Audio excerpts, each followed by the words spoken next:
This content is brought to you by the Lairs and Legends Kickstarter, coming in early 2022. Are you a dungeon master looking to reduce your prep time but still run awesome games for your players? Would you like professional pre-made 5th edition adventures, maps, traps, puzzles, magic items, and other resources you can drag and drop into your existing campaign? The Lairs and Legends Kickstarter will create 2 gorgeous hardcover books for dungeon masters containing all of this and more. The first book, Lairs and Legends, will deliver 25 5th edition compatible adventures spanning levels 1 to 15 and over 100 new terrifying monsters to pit against your players. The second book, Loot and Lore, will deliver 50 magic items, 25 puzzles, 40 traps, 10 factions, 30 standalone encounters with maps, 30 villains, 30 NPCs, 70 random tables, 30 adventure ideas, 20 spells, and 4 subclasses. And through the beauty of Kickstarter and stretch goals, we'll be able to commission beautiful artwork for both books and add even more content. Furthermore, in addition to the hardcovers, you can also get both books in PDF format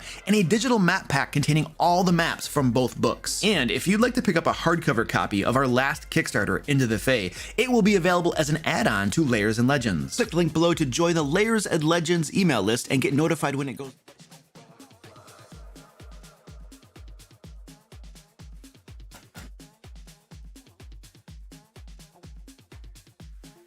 You are crazy, Mom. Jeez. Oh. Hello. I need to finish my coffee.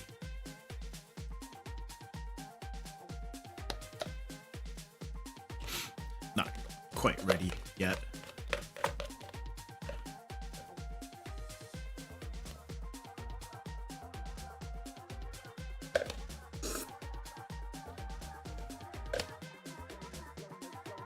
All right, there. That's done. All right, now I gotta get my tea. I'm running behind.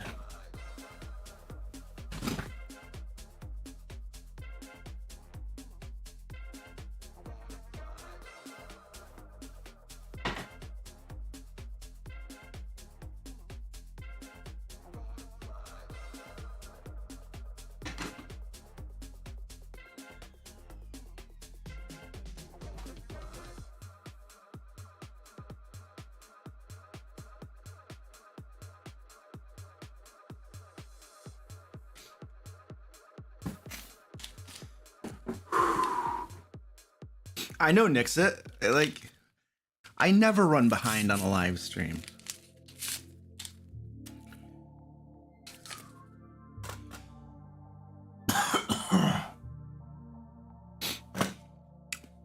You know, if this were my day job and I had a boss who was like riding me for being to work on time, I would have been written up so many times. I'd probably be on my last warning. I'd have talked, HR and my boss would have had a meeting with me about the importance of showing up on time, you know, and all that kind of stuff. I would totally be on my like last warning. It'd be like, yeah, you know, we're gonna fire you from streaming, but no, you gotta be there right on time. It's very important. Oh crap. But you know, everybody just kind of waits for me. No, you gotta be there on time. Okay. So yeah, I probably wouldn't. Yeah. You know, the interesting thing is that I'm in a this is not becoming the case, and this is becoming less true, but for the first like, okay, so I'm almost 42.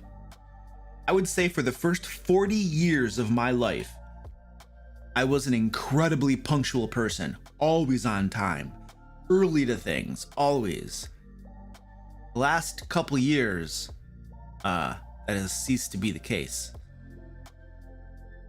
I think in large part it's because I always have so much to do, and everything takes longer than you think it will. That's just a law. That's like Murphy's Law number 29. Everything takes longer than you think it will. And so when you're just got everything's full and you're always doing stuff, you know, what you do is like you know you have to be somewhere at a certain time, but you have work to do, and so you push the line of, okay, how long can I keep on working before I go get ready? you know, and then the next thing you know, you go to get ready, and when you're leaving, you're like, oh crap, I'm gonna be late. You know what I mean? It's just, it happens. So. My excuse tonight was I went to my mom's house to help clean up the yard and stuff. I was shoveling dirt for about an hour. And then when I got home, I mowed my lawn. I mowed my own lawn. Then I had to go get some coffee. Actually, it was hot chocolate. No, it wasn't hot chocolate. It was frozen hot chocolate with mint and one zip, in case you need to know. And then when I got back here, I was answering Kickstarter questions and comments. And then I saw it was 10 minutes to go, and I was like, oh crap, I need to go take my contacts out and get my tea water going. And then I went up to do that. And then I came down and I was like, oh crap, I still have to eat my sandwich. And then I was eating my sandwich and I was like, oh, it's past 6 o'clock. We're going to be late tonight. And then I finished my sandwich and and here we are.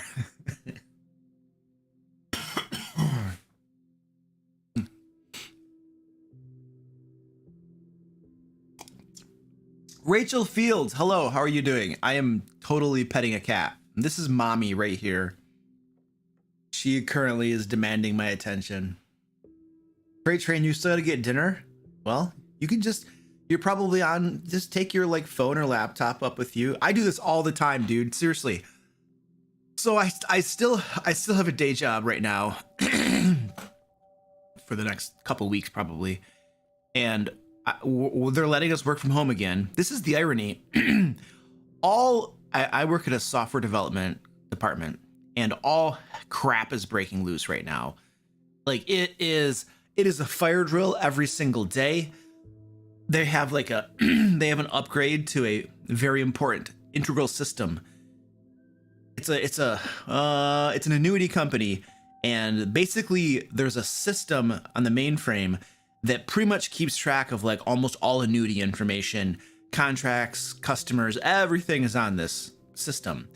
And we are an intelligent company, so they're using version 1.5 of this system, and they've never upgraded it, and they've done tons of customizations to it, and the system is now from the vendor on version 25. And so now they've been putting it off for like a decade, I don't know. But now they're like, okay, we're gonna upgrade from version 1.5 to version 25. And by the way, we have a whole bunch of custom code and stuff too that's got to be upgraded as well. And business people are idiots, so they were all playing politics and jockeying for their own pet projects, and nobody was putting enough resources on the upgrade. And so the team on the upgrade was like, help! And everybody's like, no, we have pet projects, and they didn't give it due attention. And now that the dates are looming and the team is like, not gonna get done, people in management are finally paying attention to that. Now it's a fire drill. It's freaking cough, man. Now it's a fire drill.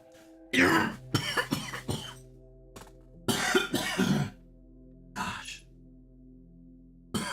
Little girl, stop it. Little girl, stop it. It's not a toy. My cat is dumb. I'm not done dying yet. Just wait. Somebody get Revivify ready.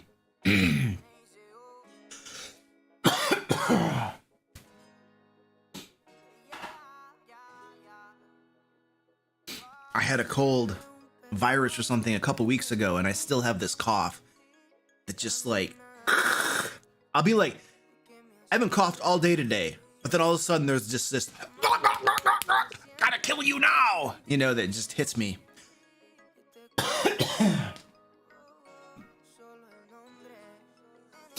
Okay, so I'm gonna see if I can finish this story. So right now it's a fire drill, It's an absolute fire drill at my day job because they're trying to upgrade this system, and they have like, now they have 5 teams, I think, on this project, just scrambling, trying to get it done. And it's an absolute nightmare. There's a company that we have outsourced a lot of the work to called, what are they called? PWC? I think it's called PWC. Yeah, they suck. They're a crap show. They have like their 3rd string in or something. Like they're supposed to be doing a lot of the mainframe work. And one of the things, well, this isn't necessarily mainframe, but they were doing SQL queries and stuff. And like my developer team, we do distributed development, Java usually. And so we don't even do mainframe crap. I mean, we know how to do SQL, but like they were like the people that we outsourced to were asking questions about how to do SQL queries and stuff. And my developers had to like explain stuff, simple stuff to them, you know. Anyway, so they're trusting this crap show of a company to help us with it, and they're not doing well. And then we have another company called TechM, who they handle all of our like servers and like infrastructure stuff, and they're idiots too. So yeah, we're working with a bunch of idiots who don't know how to do their jobs and stuff, and it's miserable. So anyway, I don't know how we got on that topic. Why were we on that topic? I forgot why we even started talking about that. Does anybody remember why we were talking about that? Wow. Okay, anyway. We should start this, huh? I gotta work. What buttons do I have to push? Mommy, I'm busy, Mommy. I'm busy. I think I gotta push a certain button. We'll try this button. All right, here we go. Hello, ladies and gentlemen. How are you doing? This is our live stream. It's a Saturday night because tonight is the last day to pledge for Lairs and Legends Kickstarter. This is this is my Kickstarter, right? That's why we keep talking about it all the time. And tonight, I swear to you, will be the last. No, we're still gonna talk about it, but tonight is the last chance to back the Kickstarter.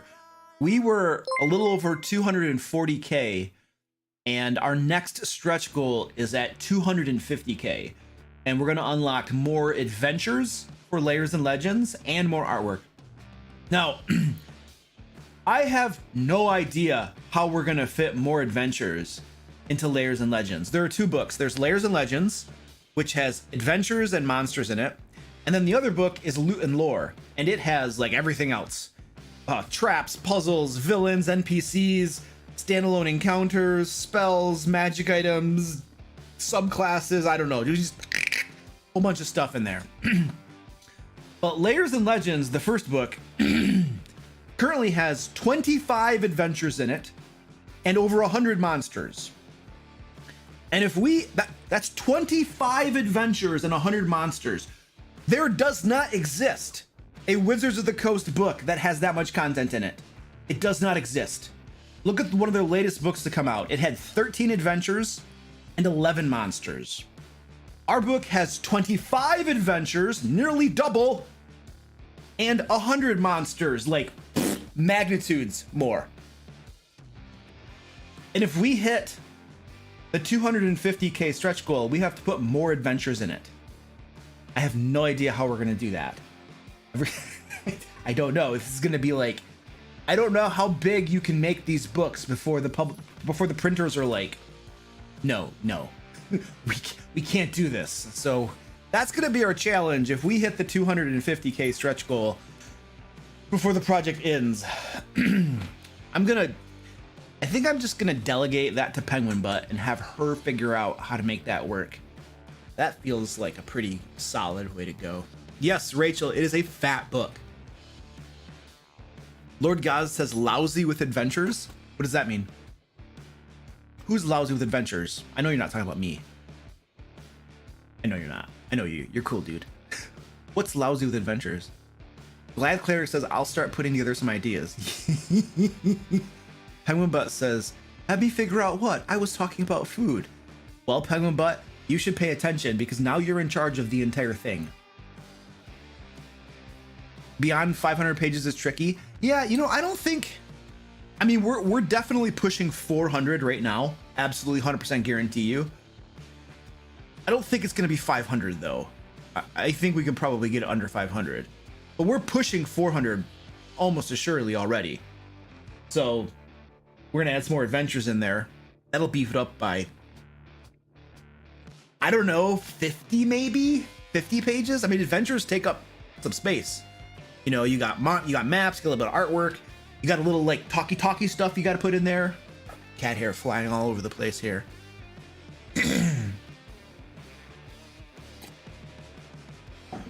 So, anyway, that's our next stretch goal, 250k, and it'll be a challenge to get into there. But, you know, Pebble Butt's gonna take care of it. We'll be fine. Simpaticos, what's up, dude? You almost forgot to pledge.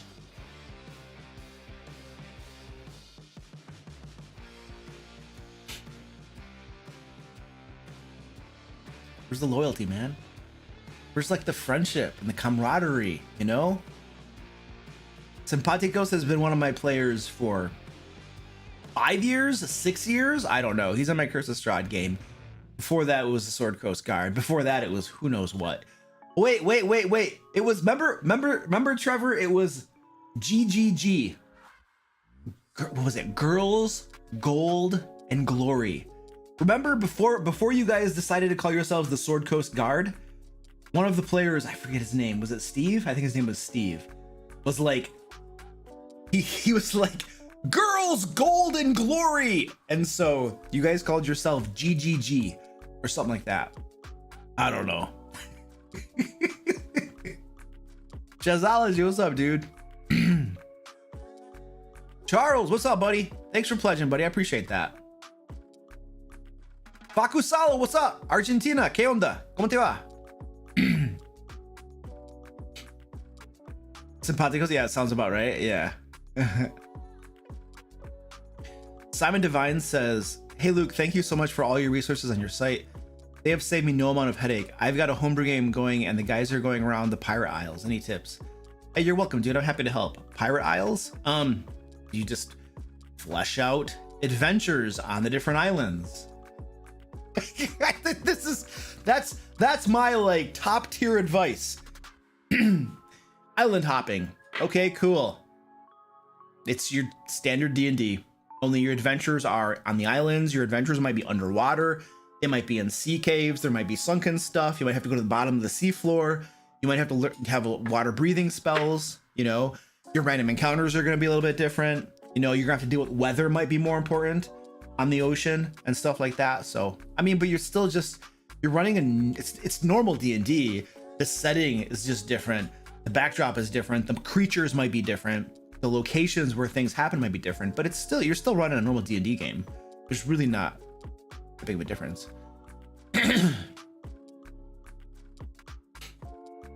How was your day today? I got a prolific amount of work done.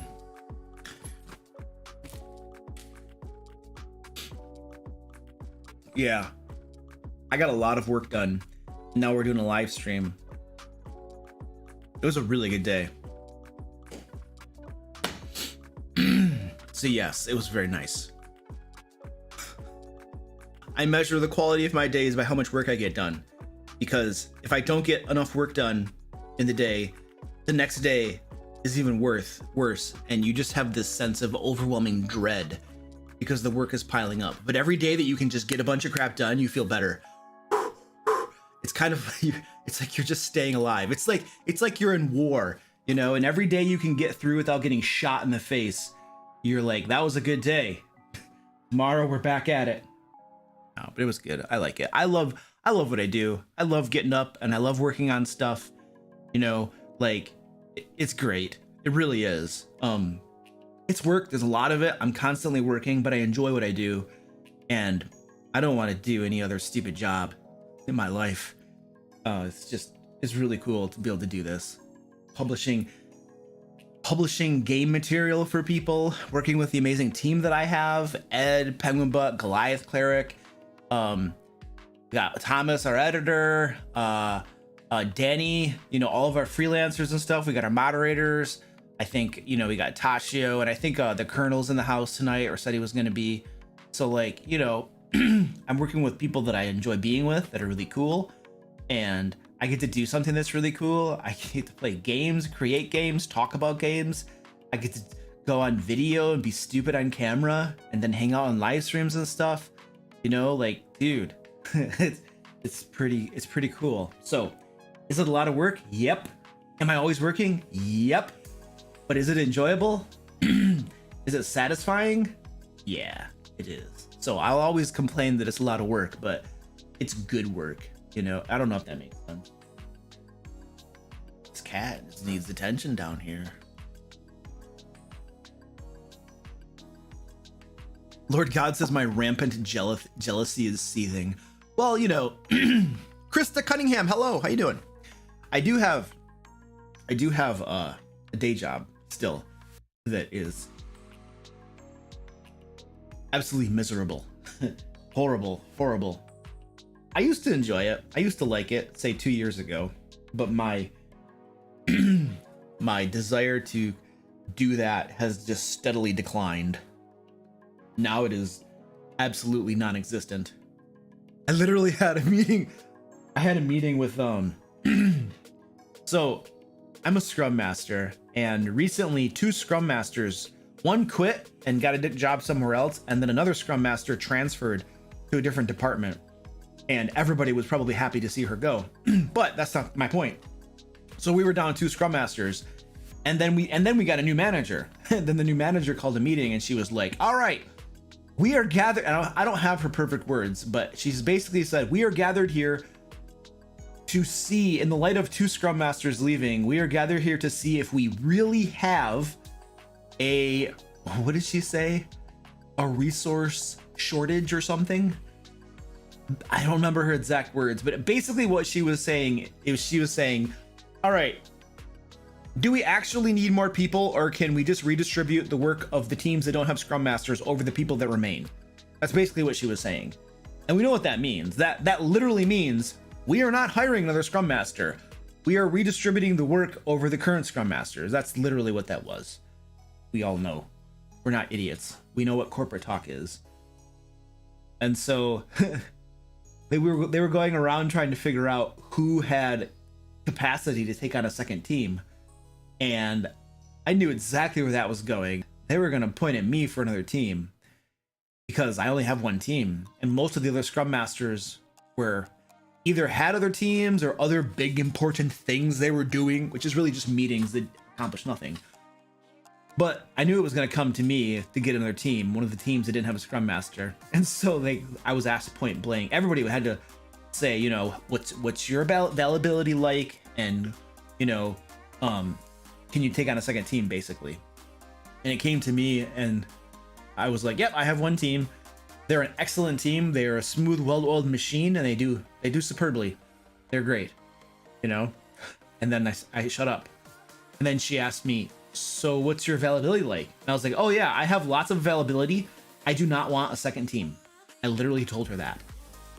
2 of the other scrum masters just started laughing. They were just like, they just were like, I can't believe you said that. Yeah, I did not leave that meeting without getting the second team though. So I still am supposed to be doing stuff with the second team. I am doing as little as possible with the second team right now. Because I didn't want a second team. And I told her I didn't want a second team. And I was given a second team. By the way, I want to let you know too, that the scrum master, so I got this team. The second team is the team that's in charge of this big upgrade project. Yeah, put me in charge of that when my motivation is like. So anyway, that second team, their scrum master was one of the scrum masters that left. And the reason that scrum master, I talked with him, and he was telling me, he was like, Luke, you know, months ago, I asked to be taken off that project to be transferred somewhere else. Like, I did not want to be on that project and stuff. I just didn't want it anymore. I asked for a transfer and I was told, no, we can't take you off from that project. That project is very important. You need to stay there. And so he wanted off that project. They wouldn't let him. And so he just got a different job somewhere else. And he left anyway. And now I told them I don't want a second team. And they're like, Luke, you're taking one anyway. So guess what's going to happen in a couple weeks? Yeah. Scrum Masters are going to have another meeting and find out how they're going to redistribute work.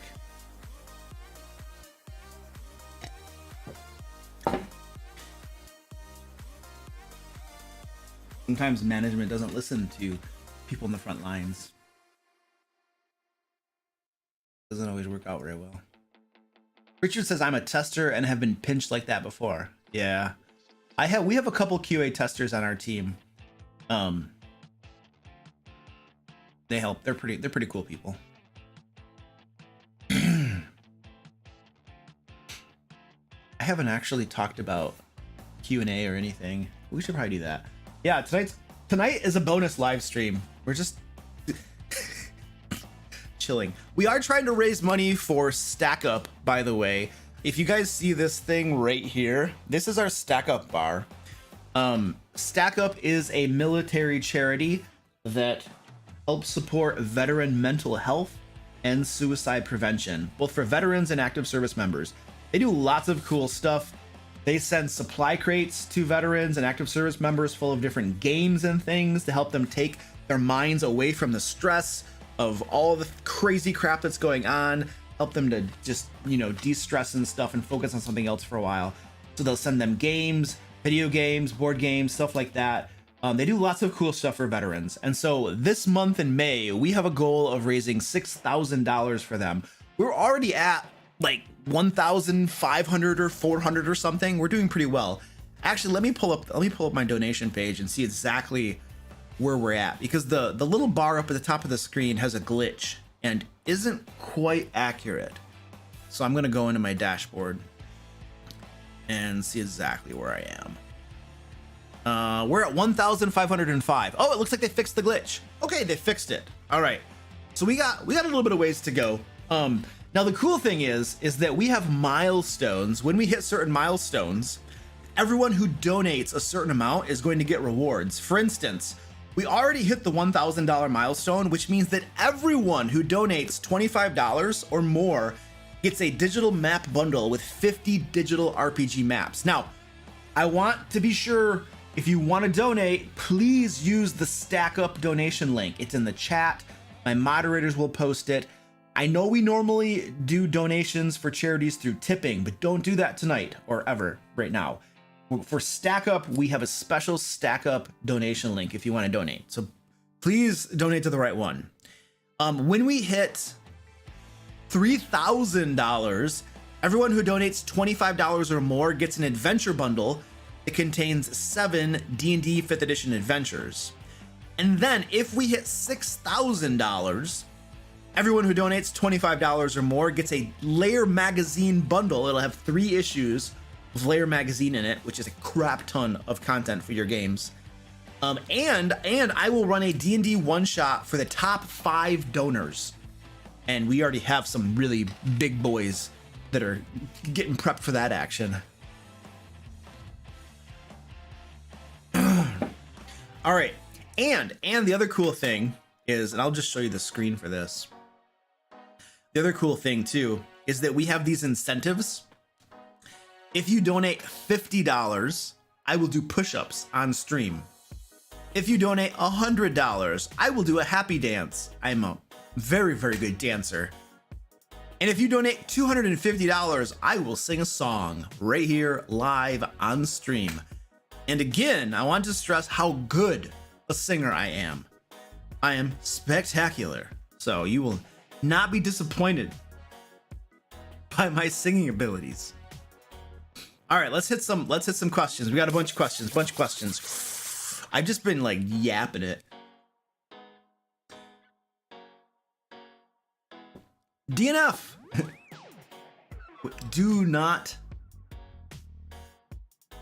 DNF, do not resuscitate, do not resurrect.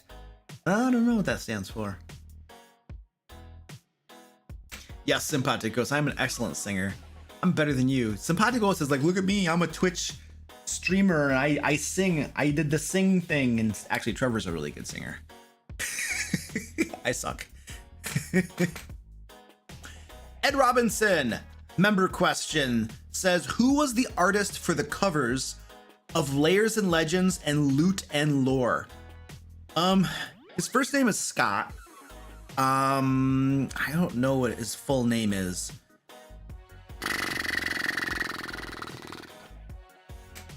I know his first name is Scott. I'd have to look up his last name. He did, oh, you know what? I could probably find it. Hold on. He did work for us for Into the Fae as well. This is Into the Fae. You can get this as an add-on, by the way, to the Lairs and Legends Kickstarter if you want it, if you don't already have it.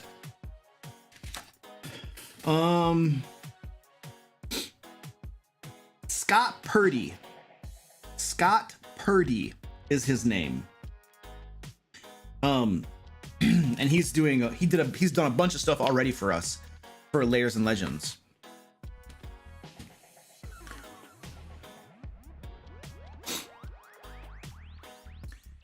For the Kickstarter, can you please recap what content is added free of charge and for whom? Yes. Let's go take a look at that right now. I'm gonna pull up my Kickstarter page and we'll just go over there. We're gonna take a gander, and then I'll just make sure I'm accurate. It's listed on the Kickstarter page, which is where I'm literally going right now to make sure I get it right. All right, here we go. Okay, so it's at the very top. So if you go to the Kickstarter page, it's at the very top of the Kickstarter page, and it tells you what you get. It's these two important reminders right here. So if you back at the Brass Dragon tier, the $100 tier or above, you will get Adventure Bundle 1 and 2 automatically added to your pledge. That is 14 extra 5th edition adventures, 14 adventures. I'm giving you a book's worth of additional adventures if you back at the $100 tier. Like literally, Wizards of the Coast just released a book that had 13 adventures in it. I'm giving you 14 for free if you back at the $100 tier. And it will be added to your pledge in Backer Kit, the pledge manager. So if you pledge at $100 in Kickstarter, you're not going to see it in Kickstarter added to your pledge. I'll just be clear. You will see it, however, in Backer Kit, the pledge manager that opens up after the Kickstarter closes. So if you don't see it right away, don't freak out. I will make sure you get your stuff. I swear to you. And then the next one, stand by. All Green Dragon, that's the $110 and above backers, get 2 exclusive Lairs and Legends bookmarks, 1 for each book. And we don't know exactly what these bookmarks are going to look like. My team and I have been talking about it, and I think it sounds like what we're going to do is some sort of, there's 2 sides to a bookmark, obviously. And these are not like the ribbon ones that are in the book. These are literal bookmarks that you can move around, and they have stuff written on the front and back of them. So there's a front and back. We're thinking there's going to be artwork, obviously, commissioned for the bookmarks to make them look super cool. And there'll be 2 different bookmarks. Each one of them will be thematically, keyed to the different books, the Lairs and Legends and the Loot and Lore. And we're going to have some custom artwork commissioned for it. But we think one side is probably going to have a table of contents of sorts. We're going to have to see what we can do, because these books have so much content in them that it's going to be hard to fit a table of contents on a bookmark. So we're not quite sure what we can do exactly, but it was a suggestion that we had from the backers on Kickstarter. The comments they left, they thought that a table of contents would be very useful. And possibly reference information, but we're not quite sure what we can actually fit on a bookmark. So I mean, we didn't plan this in advance. We're not like super fancy. We literally decided to offer these bookmarks in the middle of the project because people had suggested it, and we're like, that's a cool idea, we should do that. And so we don't know exactly what they're going to look like. And besides which, in all honesty, the nature of running a Kickstarter is that you don't have everything done in advance. You You are literally doing the Kickstarter to raise the funds to have the money to do the things. You know, now there are many companies that kind of have everything done in advance and then do the Kickstarter, but those are big companies that have lots of money flying around, and so they have the capital to pay for all the artwork and pay for all the props and all the different things they're going to do up front. We are a very small company and we do not have the capital to do that sort of thing.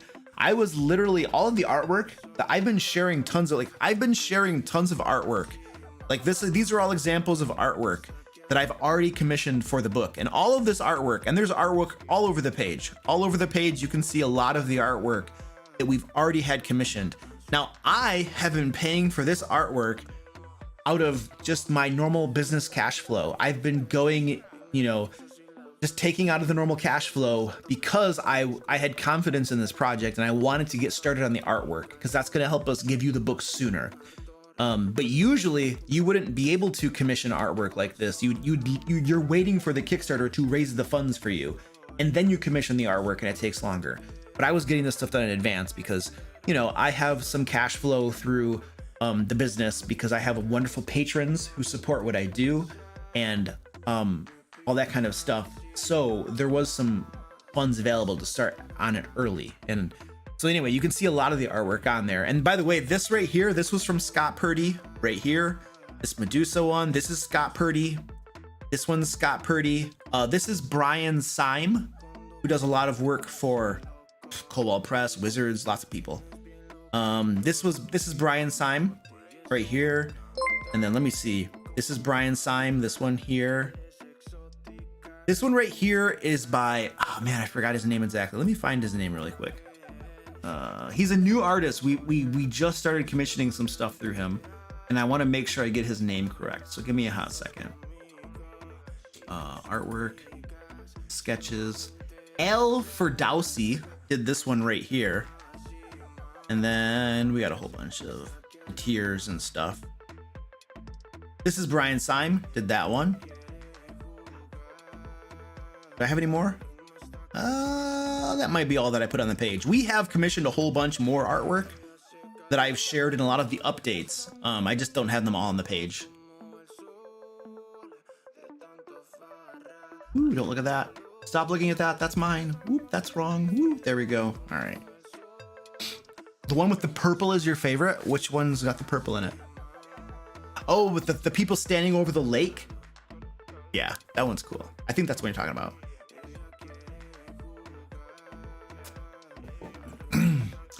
Orion Slatton, custom DM screen. Not for this project. However, we are already planning our 2023 Kickstarter. And I am like pretty certain we're going to have a Dungeon Master screen. But I don't want it to just be like a flimsy paper one. I think what I'm thinking, preliminary planning, like obviously we have to fulfill the current Kickstarter, but I'm not worried about that. We have a machine in place. We have a mechanism. We have a whole crew of people that are going to be working on fulfilling the current Kickstarter. So I'm 100% confident. I'm not worried about that. But I'm already thinking about the next Kickstarter, and I've literally hired a writer to start working on. There's going to be a nice book that's going to come out with the 2013 Kickstarter. But one of the thoughts that I had is a Dungeon Master screen, but not just one of those flimsy paper ones. I want to have like a wooden one, a high quality wooden one, like engraved and stuff. That was my thought. And I know there are lots of people out there that can do like really nice wooden screens and stuff. And so obviously that's going to be an expensive item for folks to get, but oh my gosh, it would be beautiful. So I'm thinking about a DM screen already for that Kickstarter, but this one's not going to have that. It was suggested and I considered it briefly, but I was like, no, we're not going to scramble. I don't like the last minute scrambles on things. And we've already done that for a couple things for this Kickstarter. And I there's a limit to how much I want to do last minute scrambles because yeah, I like to think and plan advance and then execute them. So, but yeah, a wooden screen would, I was on Etsy just looking at wooden DM screens. And I was like, wow, some of those things look amazing. Now the question is can, you know, if we need 1,000 wooden DM screens, how long would it take the person on Etsy to make them? That's the question. So I think we're actually gonna have to like, we'd probably have to work with a larger company that does woodwork in order to make sure that we could actually produce as many as we need. Oh, we're not doing a giveaway today. We do the giveaways once a week on my normal stream. This is like a special stream, and we're not gonna do it in this one. So sorry, come next week we have one. We have a giveaway every single week on my normal stream. That would run about $300. I don't know. I was looking at some Dungeon Master screens on Etsy, and they were pretty cool. DM screen, Etsy. Hold on a second. Let's just go over there really quick. They're not $300. Like, there's some DM screens. $75. There's a wooden screen. Personalized Dungeon Master screen, $50. $75. Oh, this one's cool. Look at this. Look at that. So yeah, you can get these things. They're not like, oh, that one looks cool. $100. Look at that. So you can get these things, you know. And we would be doing now some of these get expensive. Check this thing out. Ooh. But the question is can these, this is wood burned with like a wood burner. I don't know how many of these folks can do and how quickly they can do them, you know. But yeah, it's gonna be expensive. It's not gonna be cheap. I mean, if it's a wooden DM screen, you can expect that it's going to cost money. You know, if you want a flimsy paper one, you can get that for 20 bucks. You know, if you want a wooden one, it's gonna cost some money. It's just the way it works. All right, I think I saw a donation for where are my donations? There we go.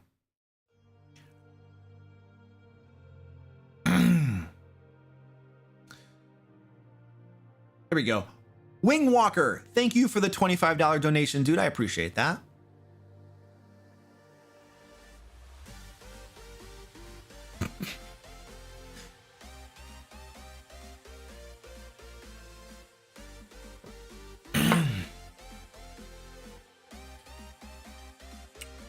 Thank you for deleting that message. I was considering deleting that message myself.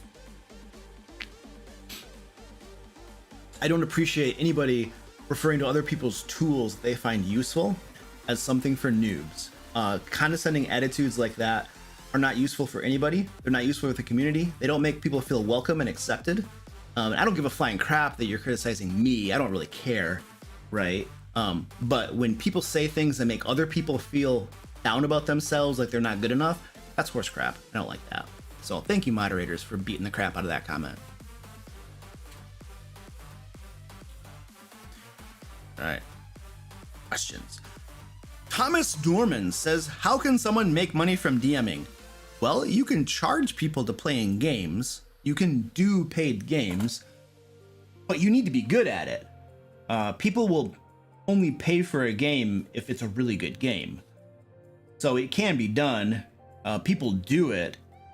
That's the only way I know to make money from DMing. And then you gotta like find people that are willing to play in the game, you know?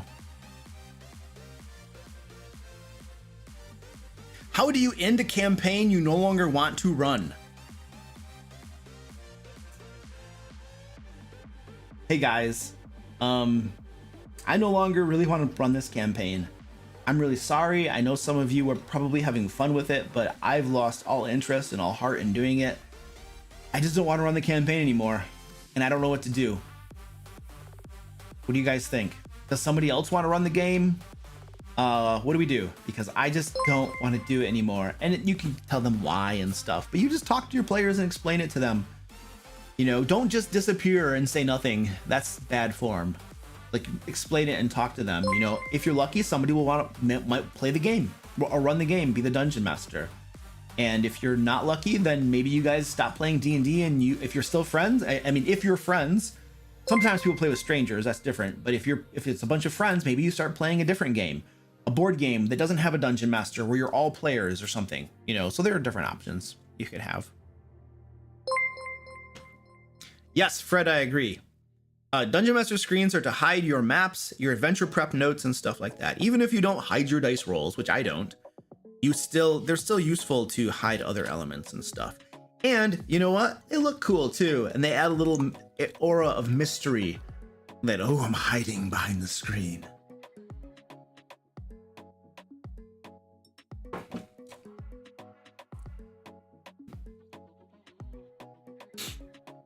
Dave Shackleford says, I have a player that wants to multi-class Barbarian and Warlock. There are like certain requirements for strength and charisma that he might not meet. Looking for some advice, pitfalls, etc. I mean, I don't really care. Like, if your player meets the requirements to multi-class, because there are requirements for multi-classing, you need to have certain minimum ability scores. I think probably for Barbarian, you probably have to have a minimum of 13 strength. And then for Warlock, you probably have to have a minimum of 13 charisma, would be my guess. As long as they meet those characteristics, then they're welcome to do it. Now, they are going to be playing a character that doesn't have a lot of like synergistic ability scores. Like if you're playing a Sorcerer Warlock, charisma is the most important thing for both of those classes. You have synergy. But if you're playing a Barbarian Warlock, you're going to have a lot of strength and constitution. Probably dexterity is going to be very helpful for you. And if you're also, since you're a Warlock, your charisma is very important for you. And so you have to like try to, your character's power is going to depend upon 4 ability scores, as opposed to maybe like 2 and then a third that might be a minor one. So they're going to be spread thin in that regard. So if they're looking for power, if they just want to be powerful, they need to understand that will be difficult to do. But if they don't care about that and they just simply want to role play that, and they don't care about the power aspect of it, they just want to do it because they have reasons, then I don't think there's any issue with that. Obviously, the pitfall is that, you know, they might not be as powerful of a character. But if they just want to do it because they think it's cool and fun, then there's nothing wrong with that. And I would encourage them, you know, say, hey, that's cool. If you want to do that, be aware that you're going to not be quite as powerful as other characters because of the way you're splashing your levels and stuff. But, you know, that's cool. You know, if you have fun playing it, that's all that really matters. So I don't know. I think just probably prefacing it with something like that would probably be fine. What is the best means of dice rolling for online games? I roll things in D&D Beyond. There's an extension in Chrome called Beyond 20. It will take those rolls and put it into your virtual tabletop. That's how we roll dice.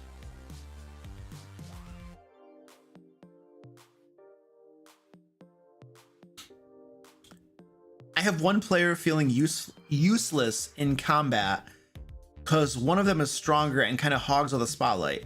We're using a different system which is a bit unbalanced. What should I do to stop this? Nah. What are you gonna do? Like literally, what are you gonna do? What are you gonna do? This happens in my games all the time. All the time. Meridon is doing like 30 plus points of damage per hit. And he attacks twice. And if he kills something, he gets a bonus hit. He can reliably put out sometimes 90 points of damage in one round. And then we have Stefan, who's shooting little pea shooter warlock bolts, rolling like 2 damage, and he doesn't even put out 10 points of damage per round. So you have 90 points of damage and like under 10 points of damage. That is the disparity between, in this case, a barbarian who has some nice little feats that work together, and warlock, sorcerer, bard. I don't know what he splashed into that build. It's a lot of stuff. That's the disparity you have. But what are you gonna do? What are you gonna do? Like, okay, barbarian, you need to do less damage. I'm gonna just nerf you to the ground. Okay, that player's gonna like that. Or the warlock sorcerer splash, just be like, okay, you know what? We're gonna give you an artifact that gives you a plus 25 to every one of your attacks, and you do tons of damage. And that's going to level everybody out. It's going to level you out. Everybody's doing the exact same thing. And that's going to, no, is that what you're going to do? You know, there was a game system that attempted to do something very similar to that. It was called 4th edition. And many people deny that it ever existed. Like literally, one of the things 4th edition tried to do was make it so that every class was pretty much balanced. They all had the certain abilities with different usages and stuff and how many times you could use them. And they homogenized almost all of the classes. They had different names for the different abilities and things, and there was flavor and stuff, but they tried to put everything at the same power level so that there was no disparity between damage output, survivability, and things like that. They tried to make it a level playing field. And you know what people said? This doesn't feel like Dungeons and Dragons. And it was the edition that many people ignored. And it was the edition that bombed. And it was the edition that, you know, made Paizo and Pathfinder become a major player because 4th edition was so bad to many players. And of course you have the apologists who are like, I love 4th edition and I'm gonna run a streamed game because it's amazing. Ah! So you're gonna have some people who love it, right? But the vast majority of people did not and didn't even think it was really like D&D. So is that the solution? We tried that once and people didn't like it. I think the solution is to do nothing. Like that is the way the game is. There is a disparity in power between the different classes and the builds. And the more different classes and races and all the different player options you have, the more different combinations there are, the more chances there's gonna be a disparity between power between any given player's character. The solution is to do nothing and just accept that that is how the game is. That's how the game is. Your players should know that's how the game is. If the player who's doing like hardly any damage feels bad and hates their character, like look, I'm sorry, dude, but that's that character. That's that class. That's the way that works. If you want to do more damage and be more powerful, then I would suggest that you try something else. Like this is the way the game is designed. I mean, are we gonna like rewrite all the classes and change everything, homebrew it all? I mean, you could, but at that point, I would almost say you're better off finding a different game system. Like if your criteria is you want all player characters to have the same level of power, then D&D 5th edition is not the game for you. You want a different game, a different system entirely, perhaps, where everybody is on an even playing field. Because this is not the system. This is not the game. It's not the way it was designed. It's not the way it works out. So yeah, that's what I have to say about that.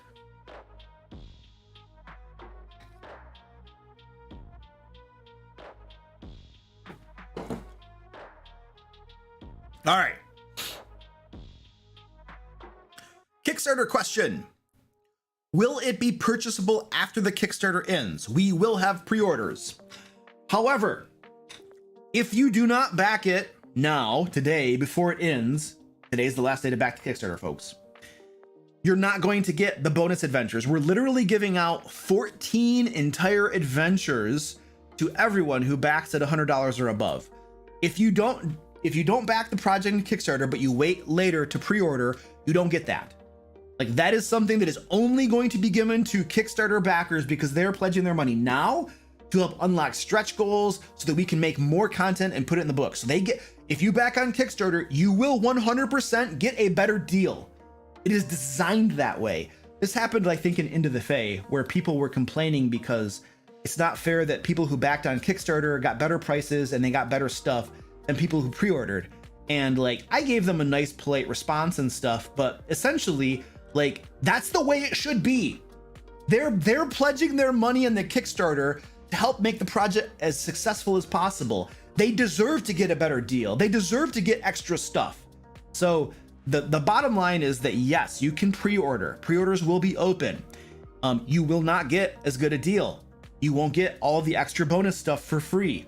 So yes, you can get it, but you're gonna miss out on some of the little extra stuff that's for free that backers will get. So that is the answer. Yeah, that's my way of encouraging people to back the project too, obviously, because you're gonna get a bunch of cool stuff for free added on top of it. But you can always do it later.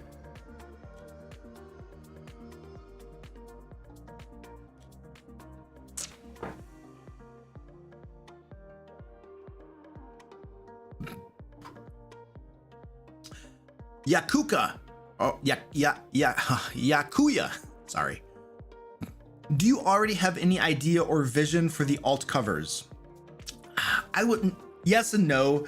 I was thinking about the alt covers earlier today, and there are some alt covers that Wizards has done that I liked. There are others that I hated.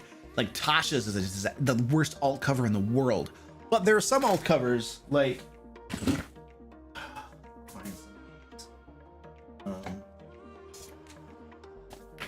okay. Here's an example of a oh wait. Okay, so here are 3 alt covers that I really like. I thought the Ghosts of Salt Marsh alt cover was really cool. I liked this. And I like this alt cover. The Icewind Dale alt cover is really cool. And then Descent into Avernus alt cover is really cool. I really like all of this geometric designs and stuff that they put around it. You know, the Icewind Dale one had like like all of this, like the filigrees and all of this stuff that's around it. I really like that with some sort of like image in the center. And so I was thinking about the alt covers, and I don't know exactly what they're going to look like. We don't know. We haven't commissioned them yet. But my thought is something like that would be really cool, except that the image, the central image, would probably be reminiscent of the regular covers. So, and this is just thoughts off the top of my head, and my team and I would discuss this and flesh things out more. But the Lairs and Legends alt cover could have a dragon around like a floating island in the sky, because that's like one of the central images in the Lairs and Legends regular cover. And then there could be filigrees and geometric patterns around that. And it would be a little bit more abstract, I would think. And then the Loot and Lore alt cover right now is a Mad King essentially on a throne with a corrupted angel and a demon kneeling before him. So I'm thinking the alt cover for that could be maybe the corrupted king sitting on his throne or something. Then with like filigree and like geometric stuff around him, something like that. That's kind of what I had in mind, but I don't know. We're not for sure on it. We'll have to get it figured out, but I really like some of these alt covers that the Wizards has done. I will say that the alt covers that Wizards is doing now are getting progressively worse. They started going downhill with Tasha's, and I don't even buy the alt covers anymore. Like I stopped buying alt covers. I used to just buy every single time they had an alt cover, I would just buy it because I wanted it. And now the alt covers are coming out and they're just less and less desirable. And so now I actually, instead of just automatically buying the alt cover, I go out and I look and see what it's actually going to look like before I buy the thing, because I'm losing confidence in their ability to design decent looking alt covers. They should have stuck with like this sort of design and it would have been amazing, but they got all like and then now they're bad.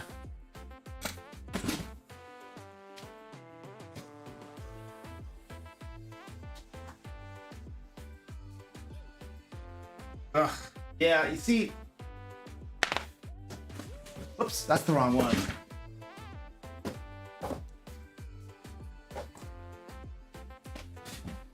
See, they gave us this horrible alt cover, and I was disappointed. And then another alt cover that is just kind of like meh. So they keep now. I'm just like, ah.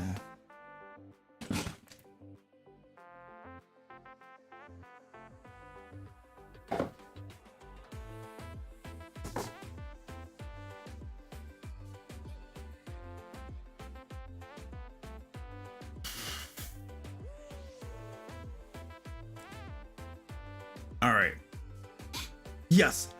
Cell phone says gross alts. Yes, those last two are just ridiculously stupid looking.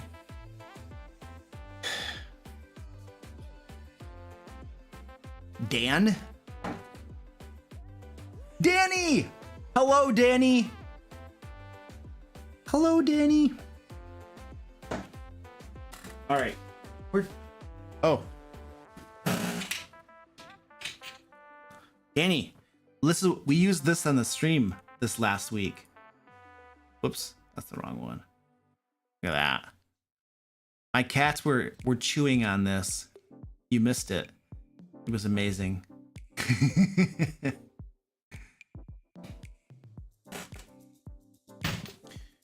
All right.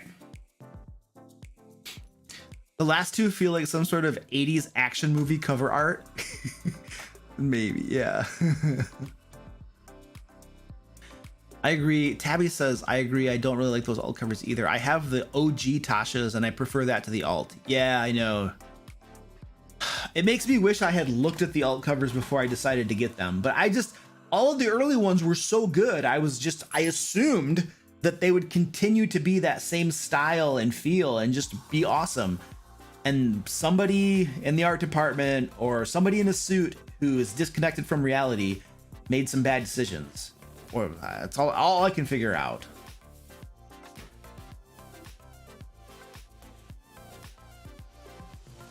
Lord God says, how about a book describing how to get that work ethic? Well, Lord God, let me explain to you how to get a crazy work ethic. You promise lots of things to lots of people and you commit to things. And then you have no choice but to get them done. Otherwise, your reputation is ground into the dirt and people lose all faith in you. And then your world crashes and burns. So, how to work hard and have a work ethic and get stuff done? Make commitments that you have to keep and you have no choice but to keep. And then you just bust your butt because holy crap, I can't let people down. Because then that's how to work hard.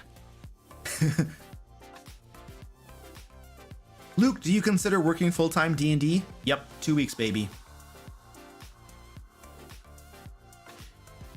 Will the current Kickstarter be available after it's done as a PDF on the Lair, the DM Lair store? Cecile, yes. Here's the thing.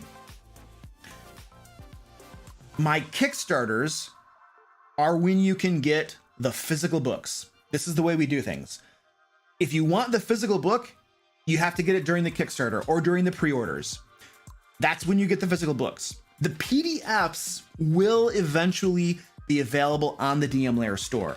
For instance, right now, the Into the Fae PDF is available on the DM Lair store, but not the physical book. The physical book is only available through Kickstarters. Like for instance, right now through the Lairs and Legends Kickstarter, you can get the Into the Fae hardcover book as an add-on. So once we have completed the Lairs and Legends book and the Loot and Lore book, once the PDFs have been delivered to backers, once backers have the PDFs, then and only then do I take those PDFs and put them on the storefront. So I make sure that backers get it first because they pledged, they made it possible, they put their money there. And so they will always get the PDFs first. And then after the fact, they will go up on the store where you can get them. But they won't be as cheap. They're gonna cost more. Backers will always get products at a cheaper rate than when they go up on stores and stuff like that. So that's just the way it works because that's the way it should work.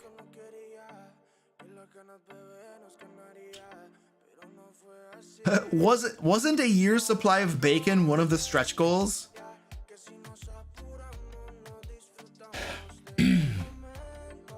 Yes. However, I got an email from Kickstarter, some Kickstarter person, and they literally told me that you are not allowed to offer a reward of bacon at all. Like no food products like that, especially not a year's supply. They're like, Luke, you can't do that. You can't do that. And I tried to, and they were like, you know, if you can get FDA approval, then you can do it. But otherwise, you can't do it. They made me take it down. So I did my best. I did my best. I tried to get you a year's supply of bacon, and Kickstarter denied it. They flat out told me not to do it. So I can only do what they let me do. There are limitations apparently to the platform. I know Dream's gone. I know there's no bacon, but you probably have a grocery store near your house that has bacon. Probably.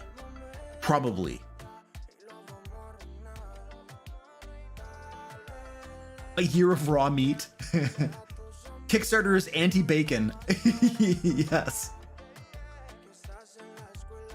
Mr. Gore says, I'm sure this is a conversation that actually happened. You should be sure, because it did happen. All right, we're gonna do a cat strike. I'm gonna give my cat some kitty treats. Before we do that, I just want to encourage you guys all, go out and check the Kickstarter out. Tonight is the last night to pledge to the Kickstarter and get 2 big fat books full of Dungeon Master resources.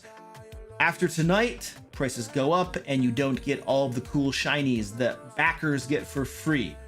And I'm gonna play a little video here that tells you more about the Kickstarter while I get the cat stuff together. And where's the button? I can't find the button. This content is brought to you by the Lairs and Legends Kickstarter, coming in early 2022. Are you a dungeon master looking to reduce your prep time but still run awesome games for your players? Would you like professional pre-made 5th edition adventures, maps, traps, puzzles, magic items, and other resources you can drag and drop into your existing campaign? The Lairs and Legends Kickstarter will create 2 gorgeous hardcover books for dungeon masters containing all of this and more. The first book, Lairs and Legends, will deliver 25 5th edition compatible adventures spanning levels 1 to 15 and over 100 new terrifying monsters to pit against your players. The second book, Loot and Lore, will deliver 50 magic items, 25 puzzles, 40 traps, 10 factions, 30 standalone encounters with maps, 30 villains, 30 NPCs, 70 random tables, 30 adventure ideas, 20 spells, and 4 subclasses. And through the beauty of Kickstarter and stretch goals, we'll be able to commission beautiful artwork for both books and add even more content. Furthermore, in addition to the hardcovers, you can also get both books in PDF format and a digital map pack containing all the maps from both books. And if you'd like to pick up a hardcover copy of our last Kickstarter, Into the Fae, it will be available as an add-on to Lairs and Legends. Click the link below to join the Lairs. All right, here we go. I have all 7 cats down here. What are you doing? My dog just woke up too.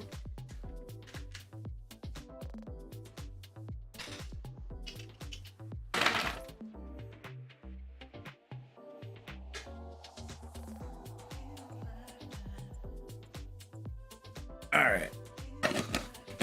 I'll be back. What are you doing, doggy? I want my snack.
So it looks like my dog chased off all the cats.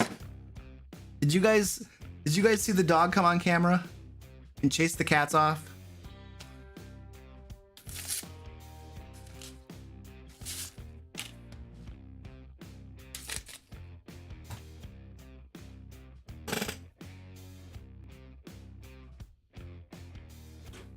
Yeah. Jeez. I want to move this thing over a little bit.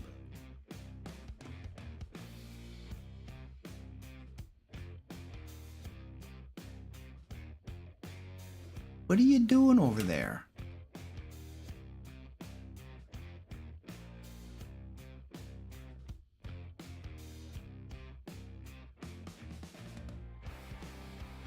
All right.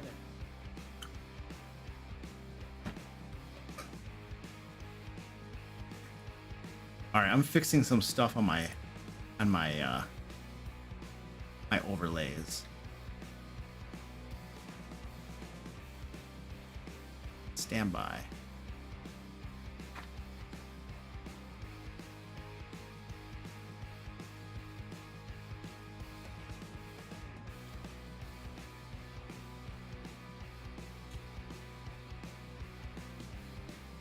It's annoying me that it's not over to the right, and so I need to fix it.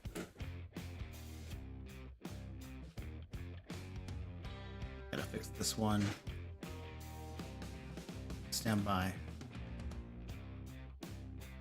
I have to have it over to the right more. Like, all right. I think I have it. Wait. Yep. This content is brought to you by. Okay, cool. I think I fixed it.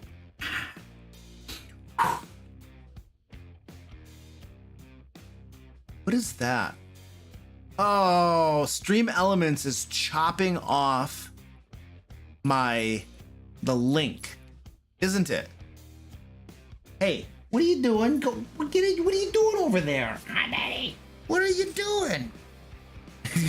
The dog is gonna eat the cat food. It's totally chopping off the link, isn't it? Yep. Stream Elements sucks. I just got new tea. Yeah, it doesn't work. So Stream Elements is screwing up my link. All right, let me fix that. The timer. It's the timer that's getting screwed up. Oh my word.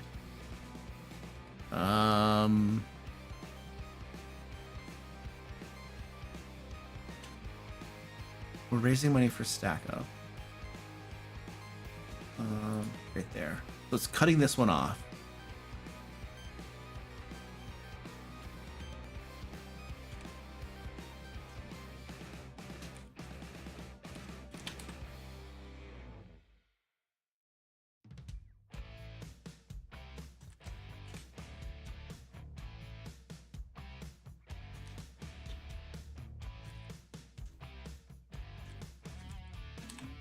There, I just gotta make it shorter because Stream Elements sucks.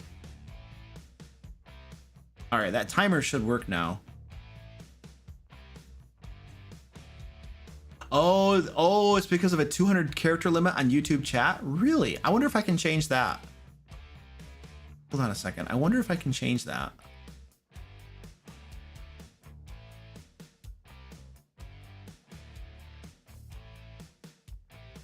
Unless that might be something that's just the way YouTube is, and I can't do anything about it.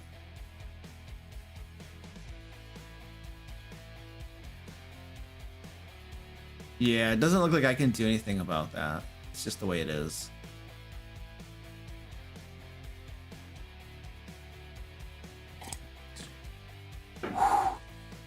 Yeah, YouTube is stupid. Well, I think it's screwing up. So it screwed that up. And then I think the chat command. What about the charity chat command? Does that screw up the link too? Like if you guys type in charity, does it work? Moderators? I can't even find it.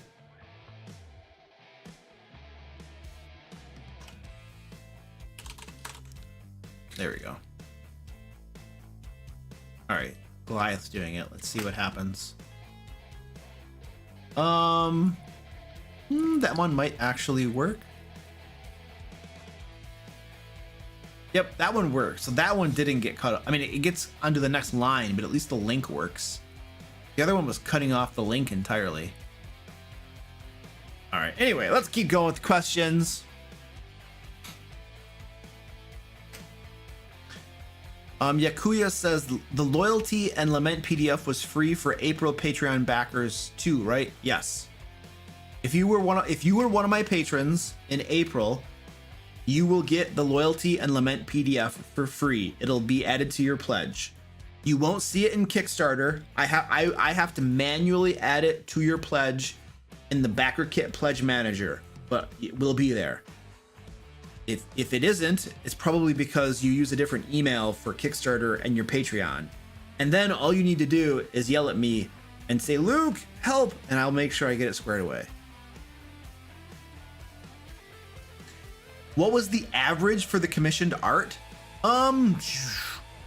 It really depends. There is a wide range of what artists charge.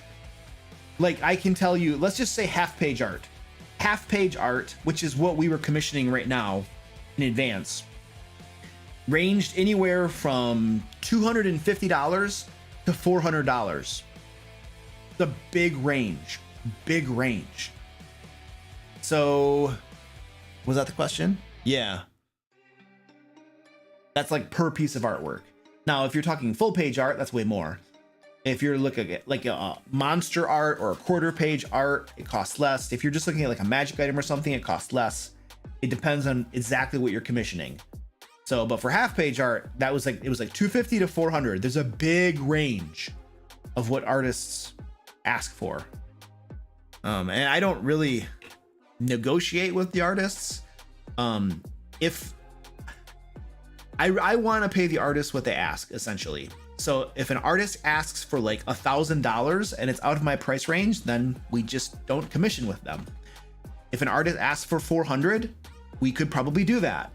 If it's 250, okay, we can do that too, you know? So I don't like negotiate. There are some people I will negotiate with, but artists, I really just say, okay, what are your prices? Okay, cool, we can do that. That's out of our range. I'm sorry. You know what I mean? But there's a wide range of what they charge. Very wide range.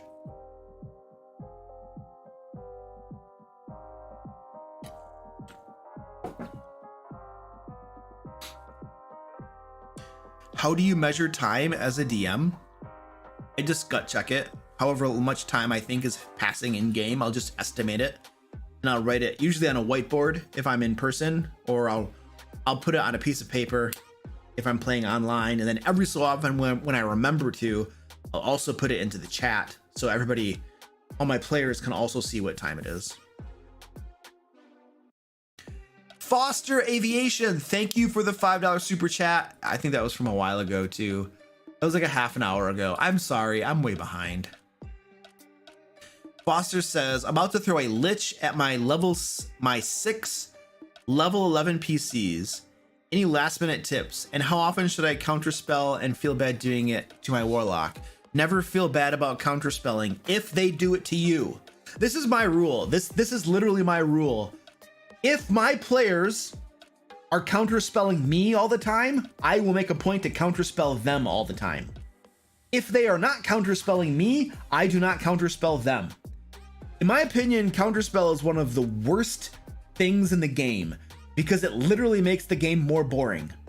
Instead of having cool spells happen, it's just swinging swords and doing damage. So I hate counterspell.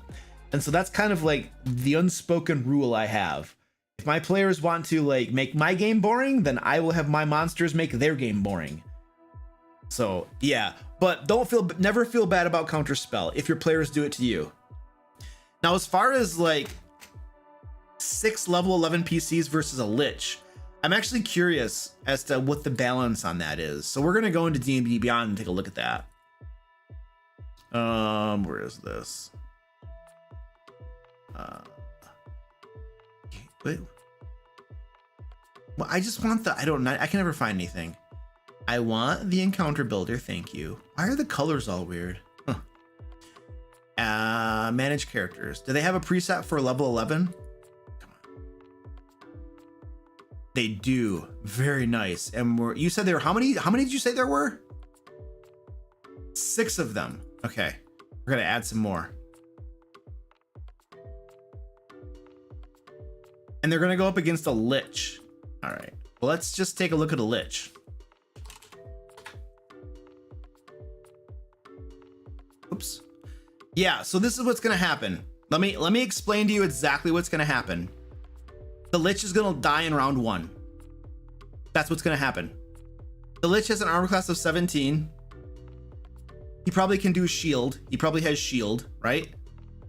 Does he have shield? Yeah. It doesn't matter. The Lich is dead in 1 round. 100% guarantee you. Dead, 1 round, done. That's it.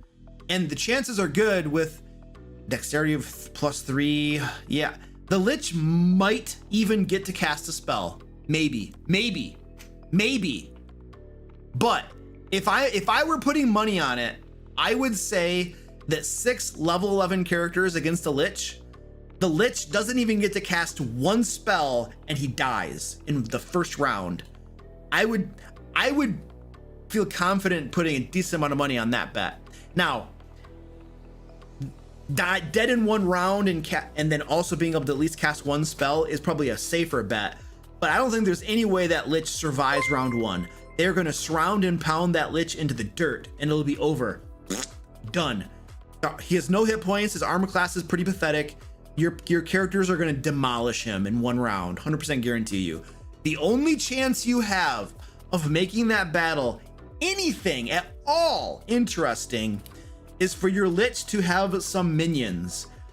Specifically, the Lich needs to have melee types that can run interference, that can get between the characters and the Lich, that can keep the characters away from the Lich and fight the characters and give them something else to focus on. That's the first thing. The second thing your Lich needs is extreme mobility. He needs to be able to stay away from the characters. He needs to be able to move around the battlefield. That is huge. If he doesn't have those 2 things, melee minions that can run interference and mobility, that Lich is toast. He is done and dead. 100% guarantee you. So those are my suggestions if you want to make that battle, which should be an epic climatic battle fighting a Lich. If you want to make it anything interesting, those are things to consider. Otherwise, this is going to be a lame 1-round battle and your players are going to be like, Liches, they're so lame. Those are my thoughts.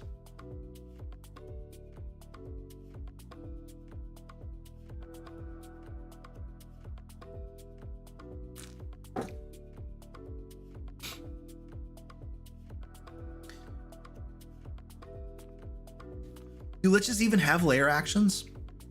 And they have legendary actions. I don't know if they have lair actions. They do have legendary actions. Let's take a look at their legendary actions. I wonder. It doesn't matter. I mean, they still only have 135 hit points. They're gonna die very quickly.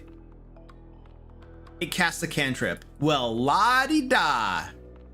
Paralyzing touch. That is stupid. If your Lich is close enough to a character to touch him and paralyze him, he's dead because they're gonna demolish him. That's horrible. Frightening gaze.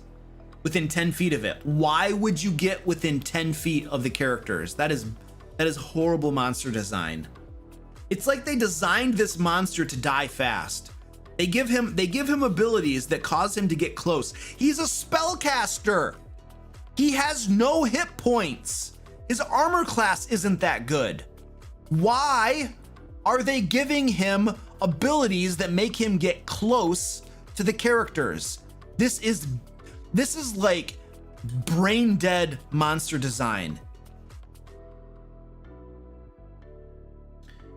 Disrupt life. It costs 3 actions. Each non-dead creature within 20 feet of the Lich must make a Constitution saving throw or take 21 necrotic damage. Okay, that's nothing. And that's a high-ish saving throw, so some people are gonna fail it. But when you're at the level where you're fighting a Lich, 21 hit points isn't that big of a deal. And it takes 3 actions. It's essentially a fireball. That's basically fireball damage. And it's every creature within 20 feet of him. So again, the Lich is within 20 feet of the characters, which means that they are one movement away from being able to whack him dead. So we still have really bad monster design. This is really pathetic. If I were running a Lich, I would change a lot of this stuff because this is just pathetic. Yeah, okay. I wasn't intending to bash the stupid Lich, but we went there, I suppose.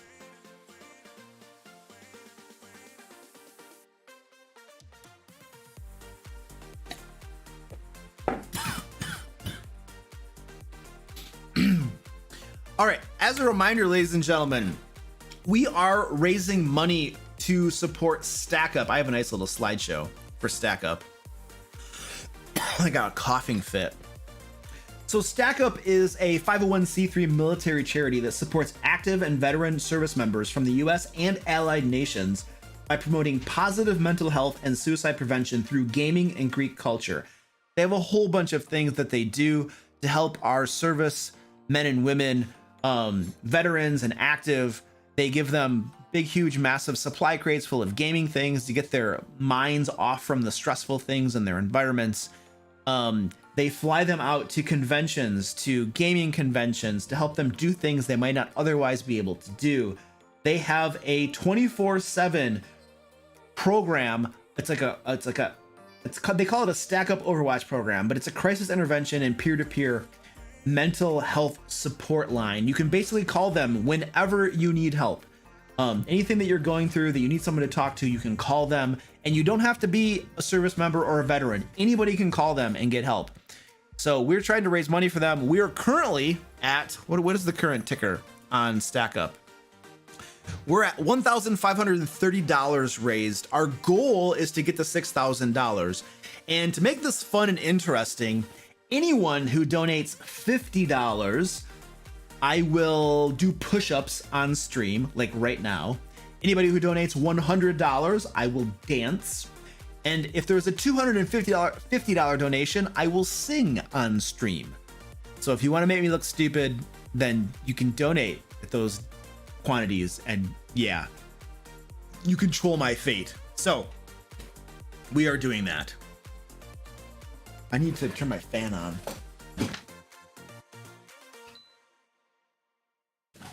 There we go. Oh, by the way, I'm wearing my LairCon shirt. We're doing LairCon again this year. It's going to be October 7th, 8th, and 9th in Pensacola, Florida. At the West Florida University, I believe is the name of the university. We have their convention center. No, it's not a convention center. It's a conference center. It's a nice big ballroom. There's a lounge and private areas. It's really cool. So I will be putting up more information on that very soon on my website. But I just want to let you know. And we've already begun commissioning the artwork for it, and it looks amazing. I'm actually, you know what? I'm going to give you a tease of the artwork. I showed my team this the other day, but it's very, very cool. I'm going to show you what the artwork is going to look like for LairCon. All right. So this is what we're commissioning. I can't actually zoom out any, but it's this dragon. Basically, it's around the Sloshing Boot Tavern. And then there's a brave adventurer. And this will obviously say there's a brave adventurer that is going to vanquish the dragon. So this artwork right here is what we're gonna put. I think we're gonna have stickers with this on it, but we're also gonna have t-shirts where you can get this on your t-shirt as well. So maybe hoodies and stuff, I don't know, but yeah. Anyway, that's the artwork. And this is a sketch that the artist sent to me the other day, and they're working on like the full color version of it.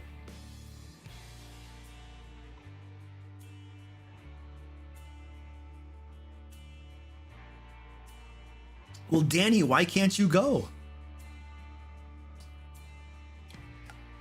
What about $500? Oh, if you donate $500 to Stack Up? I don't know. What do you want me to do? I'll do a lot of crazy stuff for $500 for charity, dude. What do you want me to do? I'm sure we can work out something.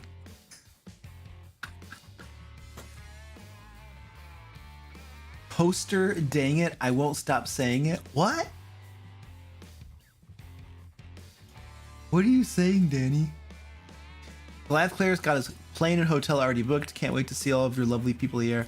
And hopefully kill a few of your precious PCs while I'm at it. Yes. Flaming skulls are cool. Oh yeah, those are cool.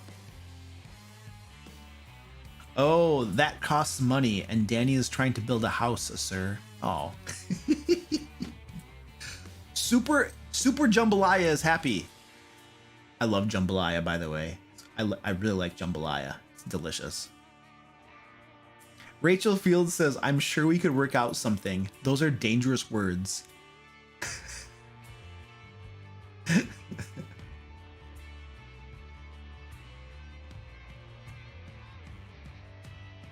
A poster. Oh, are you saying you want a poster? You want a poster with the artwork from LairCon? Is that what you're talking about, Danny? I can do posters. I have a contact who helps me do posters. It's pretty easy. Okay, Ed is confirming. Danny wants posters of that picture to be made for LairCon too. We could probably do that. That's not that hard. I could get a limited quantity of posters made, and then we could make them available for sale at LairCon itself. That's a possibility. That's a possibility. It's not that hard.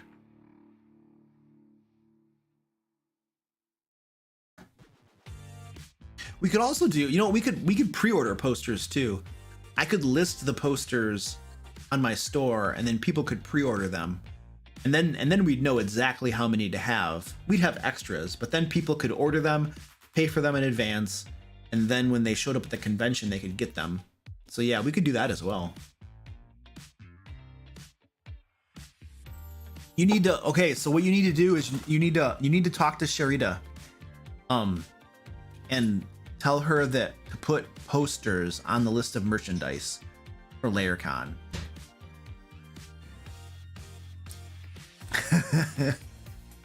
Danny, we can probably hook you up with some merch. Yeah. Have the posters there so that Danny has to go. We need to figure out a way to force her to be there. What can we do to coerce her to go? That's the question. Mugs? We are planning on doing mugs. Ubelkite. We're gonna have, our plan right now is to have glass mugs, like, you know, the tankard style mugs that you would put alcoholic beverages in with big foaming heads. We're planning on having glass tankards with LairCon 2022 laser etched into the front of them. So that is what we are planning on doing that.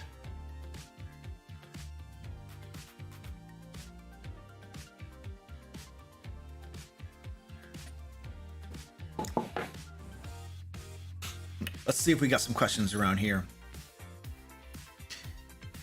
Is there an ETA on when Lairs and Legends and Loot and Lore are going to be finished and shipped out? Not rushing or trying to be mean, but I am just so excited. Yeah, I can show you the spreadsheet that tracks the time, and I'll just walk you through it. I have no problem doing that. Let me get this up right here. Okay, so I'm gonna walk you through our dates. The Kickstarter went live. We have to start doing our planning like soon, very soon. I'm already working on it. The artwork. So the artwork is the thing that takes the time, ladies and gentlemen. Because we are commissioning artwork, it will take time. 3 months is how long it's gonna take us. I wanna have this done. If we can have all of the artwork done by August, that is my goal. Artwork done by August. Now, almost all of the writing is already done, and my editor has already been working on it, and so I'm not concerned about the writing. That's not gonna be a problem. So we're gonna have the artwork done, the writing will already be done. Everything really should be done by August. And in August is when we will pass it over to our interior designers. I'm working on the templates with them right now so that that'll be squared away. And once we have the artwork and the copy all set, we pass it over to them. It's going to take them, what is that, 2 months? Hopefully they'll be done in 2 months. I don't know. Sometimes there are delays you can't account for. If they get the interior design done by November, then we'll be able to print the proofs of the books. We should have proofs of the books in our hands a month later. And then you usually have to get a couple proofs because the first one's not good and you got to make changes. Hopefully we can start actually doing the full printing of the books by January, the full production print run. That would be my hope. And then fulfillment should start, if everything goes according to this plan right here, which I 100% guarantee you is probably not going to happen because it never goes according to plan. Never. But if it does, by some miraculous miracle, we could start fulfilling and shipping in February of next year. But I almost guarantee you there will be delays. There always are. And so my official fulfillment date that I literally have listed on the Kickstarter is April of next year, because I know how these projects go. There are always delays. There are always things that push it behind. It always happens. And so I just anticipate it. It happened with End of the Fae. So it's just life, the way it works. Now, what did you do over here? Oh, my OBS got all grumpy on me. There we go. That needs to go over there. All right, thank you, sir. If you were testing a monster or item, then is it okay if you have a min-maxer in the party? I think so. Yeah, I wouldn't see a problem with that. There's almost always a min-maxer in the party. So if you're testing something, it makes sense to have one of those in the party because there's almost always one of them. So it seems like a good thing to have in a test. Trosnium Gaming, thank you for the $2, dude. I appreciate that. I'm sorry that you're unable to back the Kickstarter. I feel that, dude, but it's okay. Don't worry about it, man.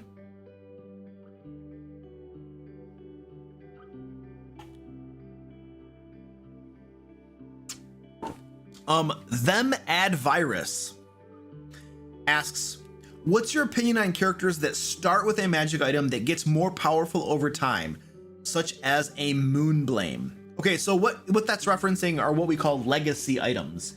So a legacy item is an item that you originally get and it's in a depowered state. It's in an unactivated state. It's still magical, but it doesn't have all of its powers. And then over the course of adventuring, usually when you hit certain milestones that the Dungeon Master decides that, oh, this causes some of the dormant magical abilities to awaken and come to the forefront, then your magic item, let's say it's a sword, will get more powerful. And then you keep adventuring, and then at some point, some other big event happens, and more dormant magical energies come to the surface of that magic item, and your sword gets even more powerful. And so the idea here with a legacy magic item is that you start out with a magic item that's not that powerful, and over the course of adventuring, it gets more powerful. And I think it's really cool. I think it's a great idea. I liked it so much when somebody was explaining to me what they were, because not too long ago, I was oblivious to what even they were. Apparently somebody published some of them somewhere, and then it got like, oh my gosh, woo, everybody got all excited about them. And so I was asking, why is everybody all excited about this? And somebody explained it to me, and I was like, oh, that is actually a pretty cool idea. And it's not a new idea. It's something that's existed for quite some time, is my understanding. But anyway, I liked it, and we are going to be publishing our own legacy magic items in an issue of Lair magazine. So if you're not familiar with Lair magazine, it's the monthly publication that my team and I do for our patrons.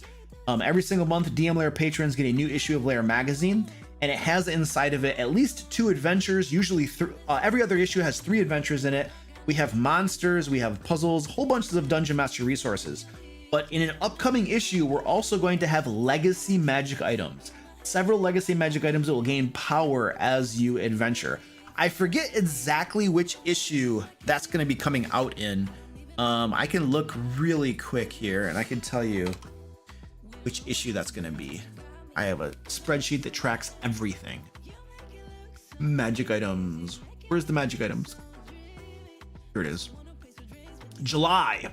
So the July issue will have the magic items in it. So gotta wait a little bit. We have our publishing process is woo. It takes we commission and work on things way in advance. It's July.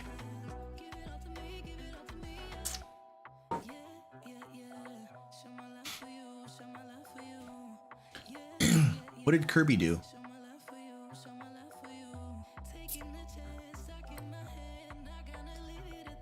Is there a way to get the backlog of DM Lair magazines? Yes.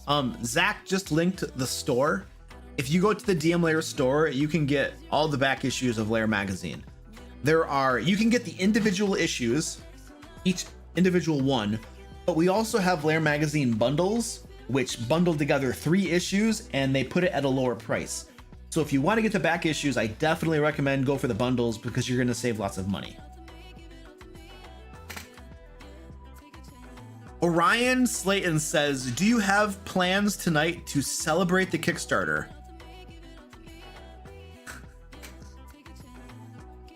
Do you want to know how I'm going to celebrate the Kickstarter?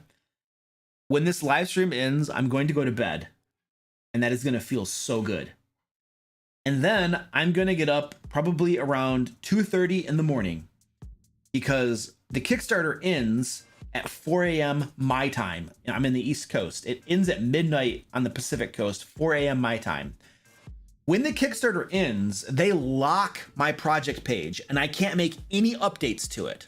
And so I need to get up before the Kickstarter ends. I'm going to get up like at 2:30 in the morning to make sure that I have time to update my project page, to show all of the stretch goals we unlocked and make sure all of the information is there so that when it actually ends at 4 in the morning my time, I can make sure that everything's updated properly. That is how I'm going to celebrate the Kickstarter. And then tomorrow I'm going to work on stuff for the Kickstarter. And I'm also going to try to work on getting stuff for LayerCon ready as well. So, yeah. Do you want to know what the real celebration is? Do you want to know what the real celebration is? What I'm really looking forward to celebrating? Quitting my day job. That's going to be the celebration. That's the celebration. That is the thing that I'm going to do that I'm going to feel so good. So good. Because then I don't have to work for the man. I will have more time. I will be able to focus on things better. I won't be running late to everything. I won't be overworked and overstressed and undersleeped. So that is the real celebration that I'm going to enjoy doing. Take a shower and go to bed. I actually take showers in the morning, Mr. Gore. And after I exercise. I don't take showers before I go to bed. I just do it in the morning. While eating bacon. Rachel, while eating bacon. I'm going to go to bed while eating bacon. I always shower in bacon. I always fall asleep with bacon in my mouth. And then I'll wake up in the morning and it'll still be in my mouth and I'll just start chewing and I'll have bacon first thing when I wake up in the morning. It's beautiful. I don't like guns in D&D. I just don't want them in my I don't want guns in my games. I want to run a medieval fantasy world with swords and sorcery. That's the type of game I want to play and run. I just don't want guns. So it's just the thing. I just don't like it, you know. But that's just my take. You know, you can have guns if you want. I just don't want guns. I don't want guns in my games. And I don't want people inventing grenades and cannons and stuff. It's like, this is what happens. Once there's gunpowder, people are like, well, you know, I want to get a blacksmith to make a big cannon. It's like, okay, so you made the jump from a musket to a cannon in 10 seconds using your 21st century out of character knowledge. Thank you, no. Make a grenade, no.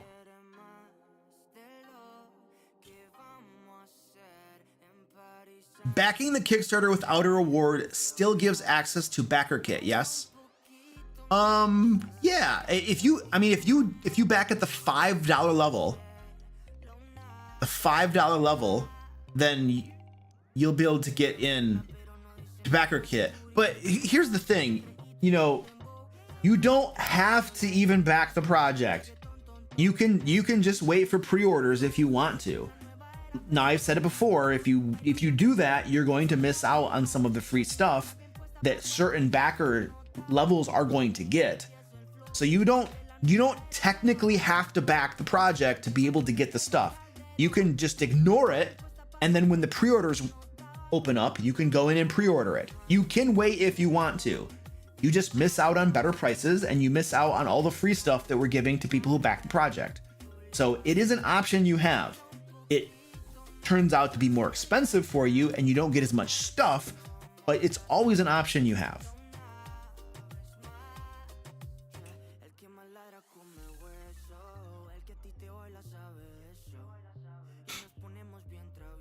How exactly does the add-on thing for Kickstarter work? I think I might have missed that. All right, so I don't even know how to do this. So when you back the project, can I back my own project as an example? You can't back your own project. Okay. Is there a project that I've backed? Hold on a second. I think these have all ended. All of these projects have ended that I've already backed. So I literally, okay, so Cecile, I think it was Cecile who asked that. I literally on the FAQs page, I'm sorry, I should show you my screen. If you go, so this is my standard campaign page, right? Right here, there's an FAQs page. If you go to the FAQs page, I have the very first FAQ says, how do I select the add-ons that I want? And this right here gives you literally the step-by-step instructions for how to select your add-ons. If you've already pledged to the Kickstarter, you just follow these step-by-step instructions. I tested this and all that kind of stuff. Actually, I misspelled something here. Hold on, we're gonna edit this really quick. If you've already pledged, there we go. All right, I had a typo right there. We fixed it. Oh, dude, we're closing in on our next stretch goal. We're closing in on the next stretch goal.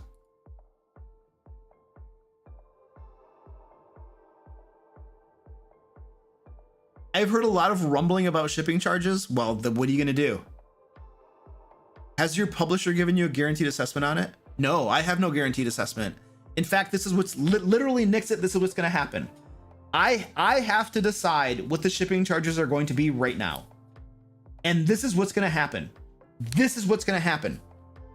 I'm gonna lose money on shipping. Because you know what's gonna happen? I am basing my shipping charges upon the information that I have right now from my 3PL, my third-party logistic company who helps with fulfillment. They gave me their 2022 rates as of Q2. And so I based my shipping charges on the Q2 rates for 2022. But this is what's going to happen. We're not going to be shipping the books out until 2023. And guess what happens at the beginning of every year? All fulfillment companies update their rates. And so I'm not going to be paying 2022 rates when I ship these books to you guys. I will be paying 2023 rates, which are going to go up. They always go up. Now, from last year to this year, we had a huge rate increase. It was something like 30 to 40% rate increase because of world events. So the shipping charges right now are insane. They're huge. And next year, they're going to go up. So my rates right now are, the shipping rates are what I was told they would need to be for me to not lose money on shipping. And so you can look at my page and they're listed, and you can be like, well, those are really high. Well, all I can tell you is that that is what it costs to ship the books. Like, I can't like go into the red on shipping. That would be insane. You know, if it costs me $20 to ship a book, it costs me $20. Like, I have to pass along shipping charges. That's just the way it works. I'm not Amazon. I don't get massive, huge volume, and I'm not going to ship it media mail in some piece of crap packaging that might get damaged or something before it gets to you. I'm going to choose reliable shipping that I make sure it gets to you in good condition, and that costs money. And then guaranteed what's going to happen in 2023 is the prices are going to go up, and I'm going to lose money anyway on shipping. I'm going to lose $1 or $2 for every single thing I ship. So, but there's nothing I can do about it. I can't anticipate what the rates are going to be. All I can do is make the best informed decision based upon the information that I currently have been given by my 3PL. Like that's all I can do. And I have to have the shipping rates in the pledge manager when the pledge manager launches. You know, it's there's nothing I can do about it. Shipping is expensive. That's the way it is. Now, are there other Kickstarters and other people who charge less? Yeah, there are. But guess what? They are either getting some sort of volume discount because they do lots of Kickstarters and ship lots of products, or they're eating it. And I'm a super small independent company. I can't eat it. I can't. So I'm sorry. It is what it is. I do the best I can. And I don't think you were specifically complaining about the shipping charges, so I'm not like yelling at you. That's not my intention. I'm just kind of generally expressing that's the way it is, and it's frustrating, and I get it. But you know, if it's expensive to ship, it's expensive to ship, and I have to pass those charges along. It's just the way it works.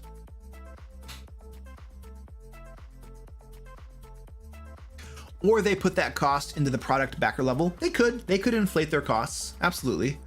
Or they could plan to make up for it on volume. They could do that. If I increase the price of the books to then charge lower shipping, I think people would probably come find me and burn me and my house to the ground, because the books are already pretty expensive by necessity because they're huge books with tons of content in them. So I can't make that any more expensive. People would not be happy about that either. You know what the real solution is? I mean, our Kickstarter is big, huge, fat books with tons of content in it. That's why they're as expensive as they are. They're like over 300 pages. They're probably close to 400 pages each book. Each of our books has twice as much content as almost any Wizards of the Coast book. And that's why we have to charge what we charge for them. And some folks have complained about the books being as expensive as they are. So what's the solution? I guess the solution is to publish smaller books so that we can charge you $50 for a book that's half as big, as opposed to charging you $60 for a book that's twice as big. That's the solution, I guess. But see, people don't always think about how big the books actually are and how much content they're going to get.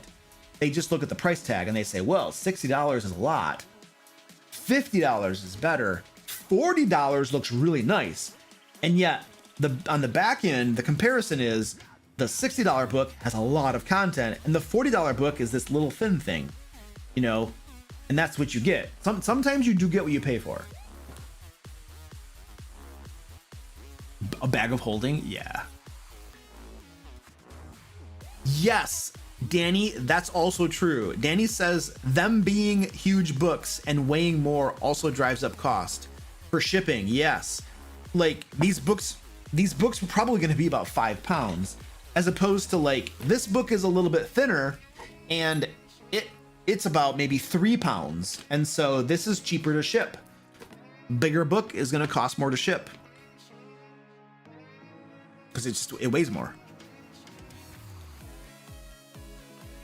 How do you feel about counterspelling healing spells? I have counterspelled a healing spell before.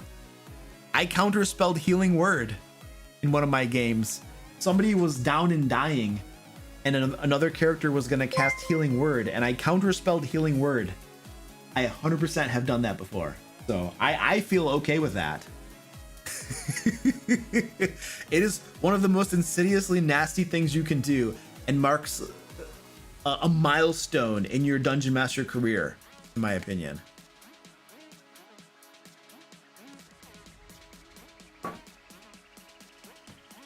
Cats are just bothering me right now. What is your problem? Oh, I think they want the cat strike.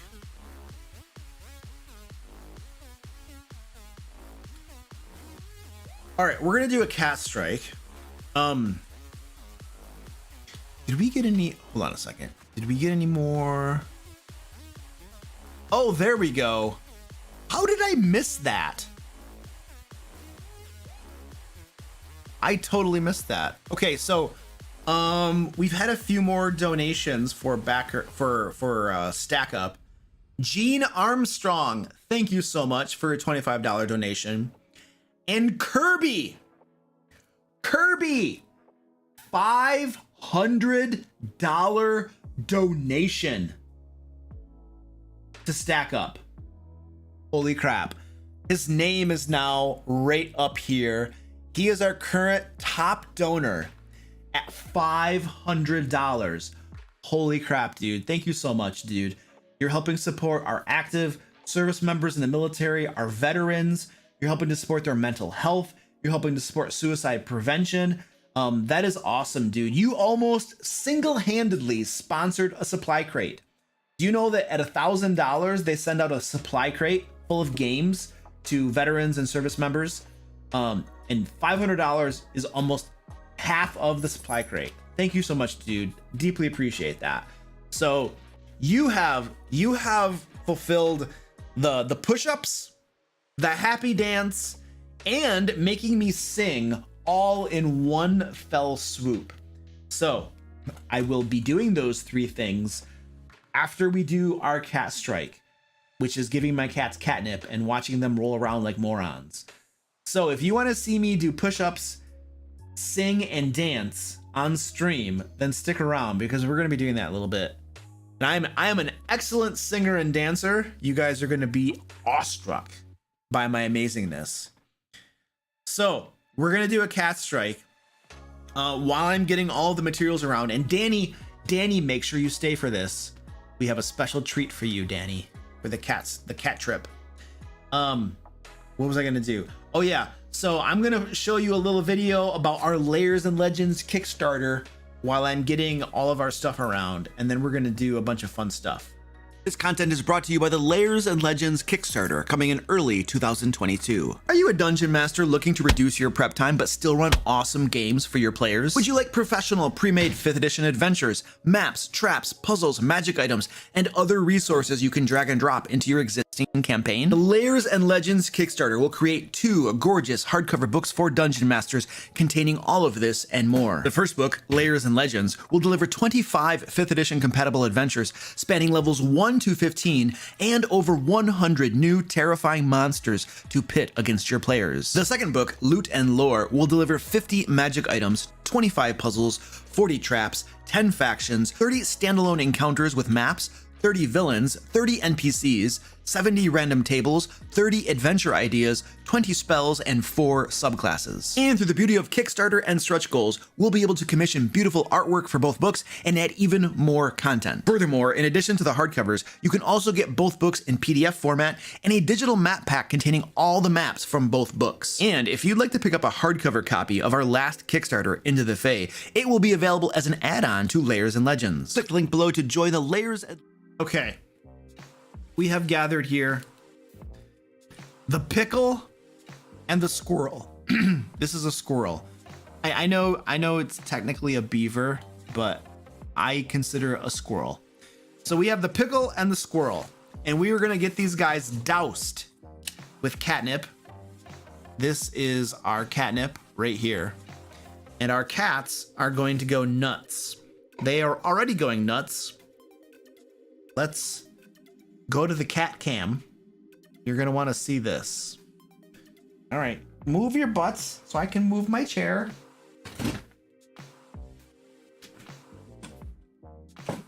And then we're gonna get the pickle.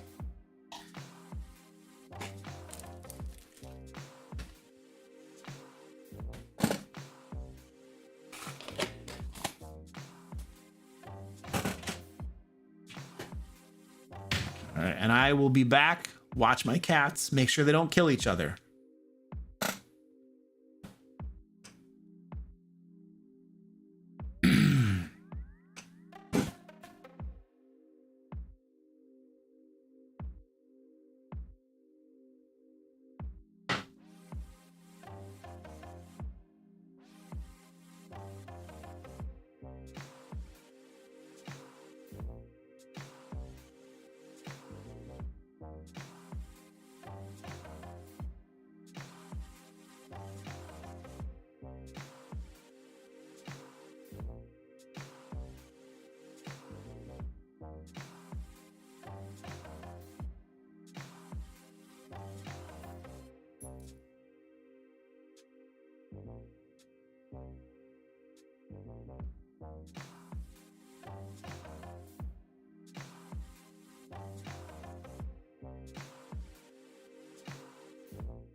I need to go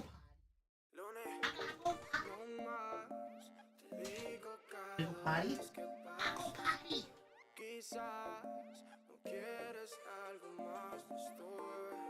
I think my dog needs to go potty, so I'm gonna take her outside really quick, then I'll be back. All right, let's go potty.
In your bed. Go to your bed. Where'd you click up? Want a treat? You want a treat?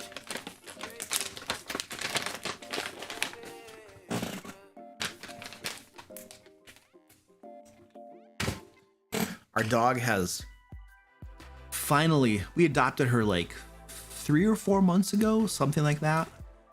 And she's finally started telling us when she needs to go outside and go to the bathroom. She used to just like get up and go somewhere, which was not good. But now she seems to like actually say, hey, hey, hey, let's go outside, which is very nice.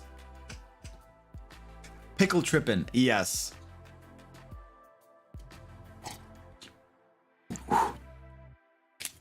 All right. Rebel Squirrel, what's up? How you doing, buddy? I will try to make it if I can. I took a drive a couple weeks ago to Mobile in Orlando from here, near the DFW area, Dallas Fort Worth. I should be able to do that again. Yeah, I think it's a few hours probably, because you got to go through like Louisiana to get to Pensacola. But it's not horrible, probably.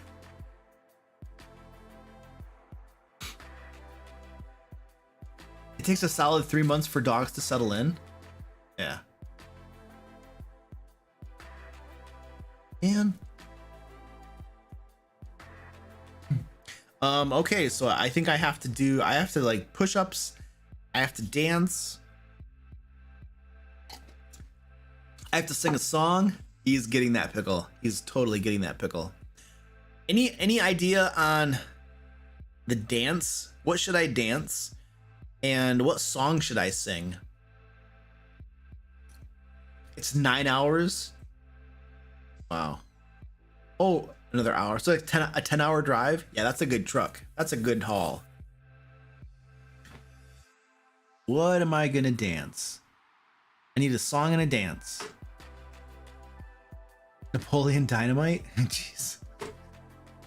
It's been a while since I've done that one. I could do that one. What about the song?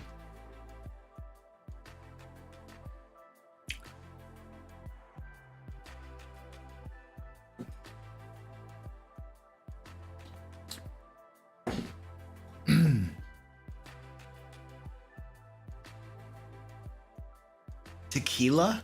That's a song? Tequila's a song? I don't know how to sing the Macarena. I couldn't do it while I'm dancing. I would have to sing it first, and there he goes. He just ran off. The wobble? What the heck is the wobble? Dance the Charleston? I don't know how to do that one. It's Raining Men. Krista okay, Krista, you got it. We're gonna sing It's Raining Men, and we're gonna dance Napoleon Dynamite. Let's do our push-ups first. Oh.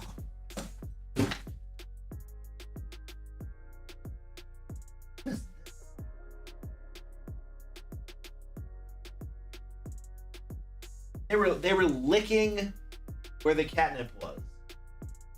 What are you doing?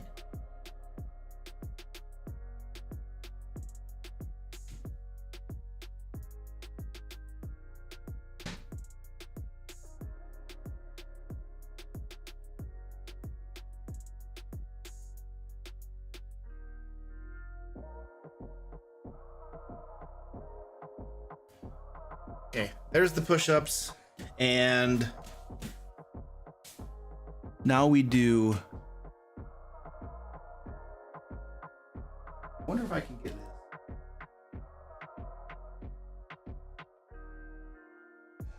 There we go. Okay, so I have to get this video up actually. Napoleon Dynamite. I have to watch the YouTube video because I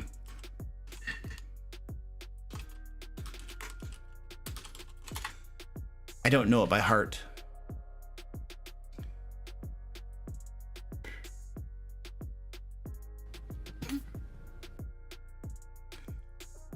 I have to mute it. Okay. I think I'm ready. I am ready for the dance. Mommy, watch out.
See?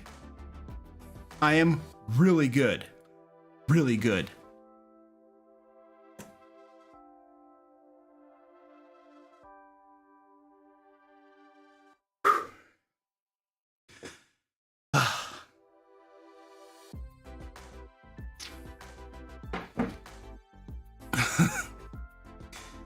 Dance off. Rachel wants to do a dance off. You win. the Dreams Gone says you're really good at dancing. Yeah.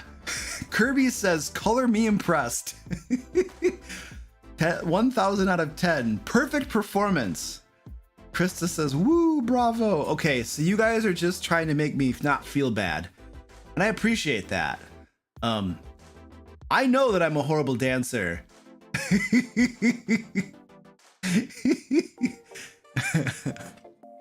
But I appreciate your being nice to me.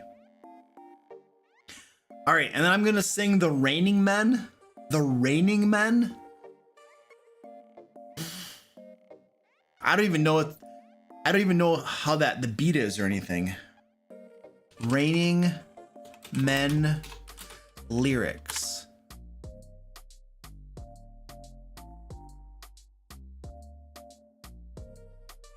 Okay, lyrics.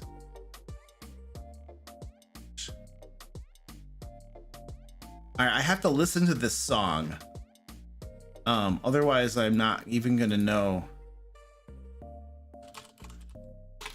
Raining Men song. All right, I need to listen to this so that I know what it sounds like. Hold on a second.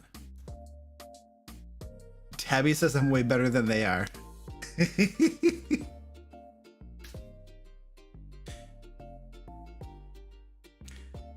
All right. I am going to have to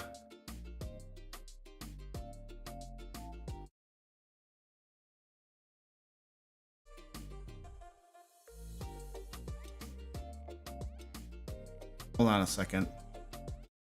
There. You just lost the music and you just lost the system. So I think I can play this now and you won't be able to hear it.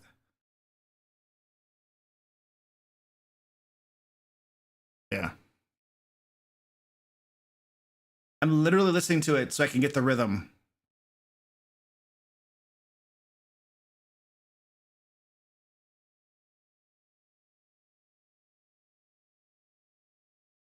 Okay.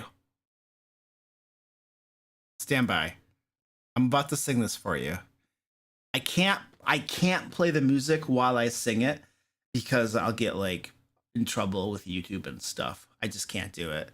But I'm going to be listening to it while I sing it, so hopefully it's somewhat close to like the melody and stuff, you know what I mean? Remember to sing from the diaphragm. I will do the best I can. All right, here we go. This is for you. You better listen. Lady, all you lonely girls. Leave those umbrellas at home. All right. Zing. It's getting low. According to all the sources. It's the place to go. Night for the first time. Just about 10:30. First time in history.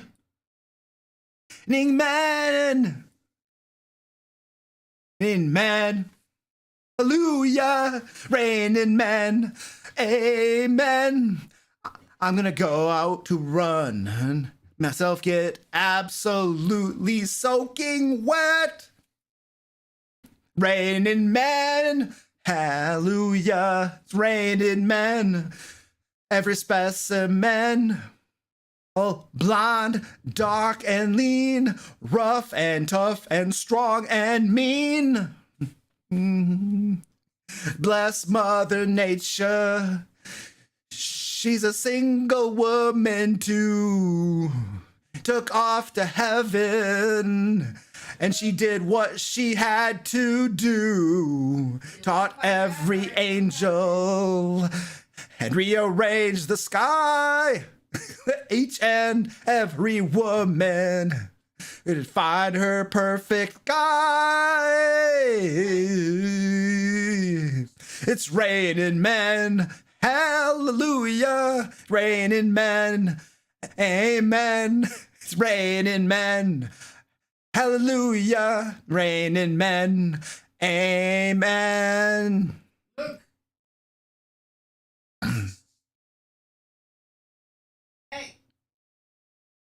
Stormy weather moving in. To begin, hear the thunder. Don't you lose your head. Off the roof and stay in bed. God bless Mother Nature. She's a single woman too. Took off to heaven and she did what she had to do. Taught every angel.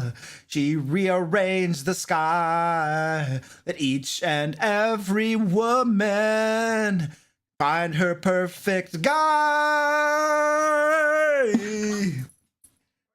It's raining men. Rising.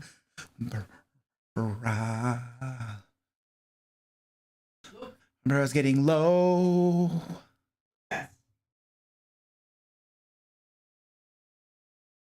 To all sources. It's a place to go. Night for the first time. It's about 10:30. Time in history. It's gonna start raining men. It's raining men. Hallelujah. Raining men. Amen. It's raining men. Hallelujah. It's raining men. Amen. It's raining men. Hallelujah. Raining men. Amen. Raining men. Hallelujah. It's raining men.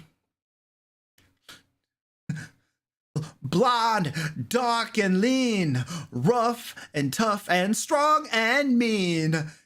She taught every angel. She rearranged the sky. Hallelujah. All right. Let me get rid of that and make sure that's stopped. I'm going to mute that just in case. I'm going to turn back on your music. There we go.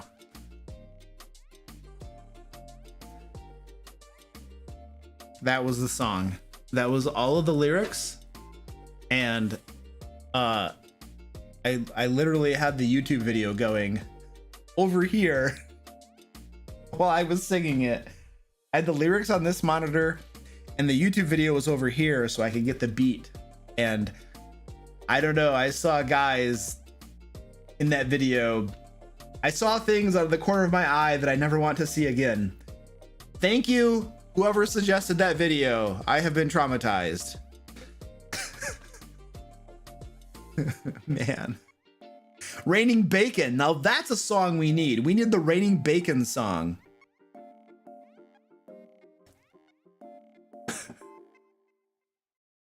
When the bard really gets into the performance and starts headbanging a bit to it.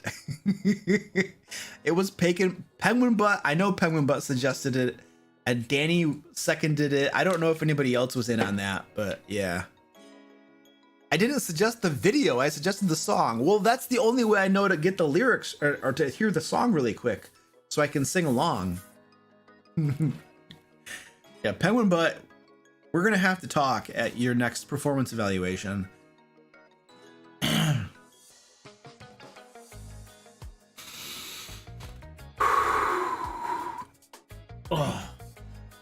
Oh, Squirty Pie's got the pickle. And all of that was as a big thank you to Kirby, who donated $500 to Stack Up. Man, that is awesome. Thank you so much. All right, let's do some more questions here.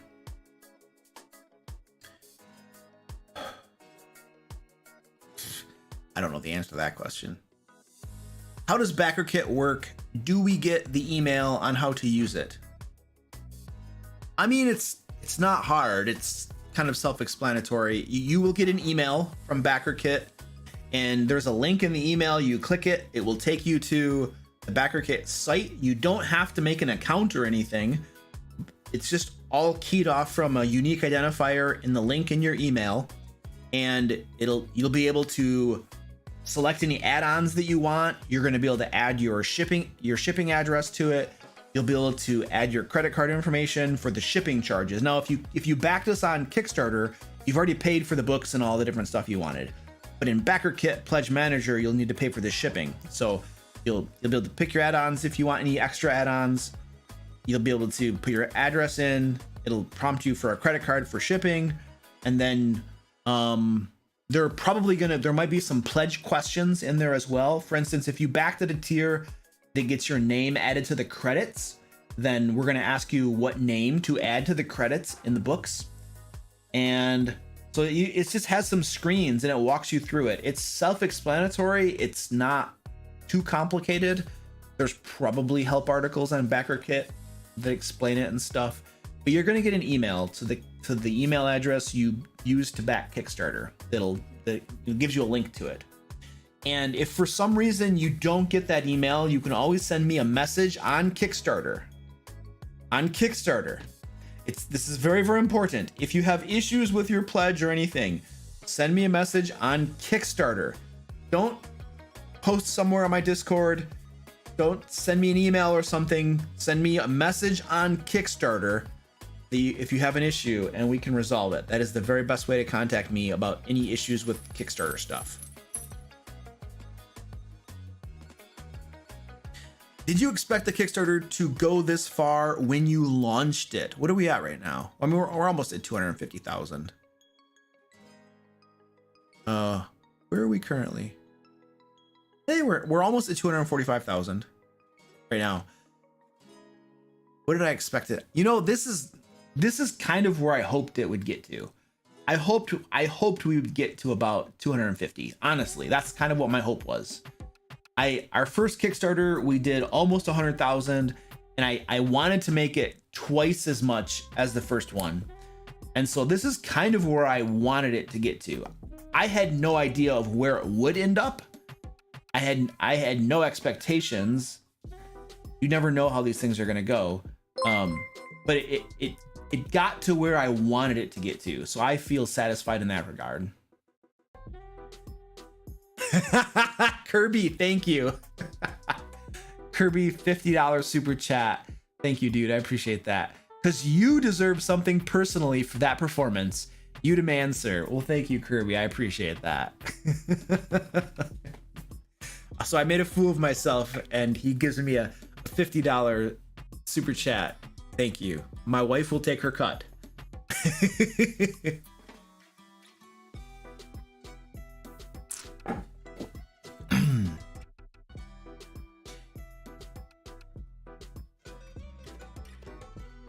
So, for anybody else who wants to make me look like an idiot, $50 donation to Stack Up gets you push-ups.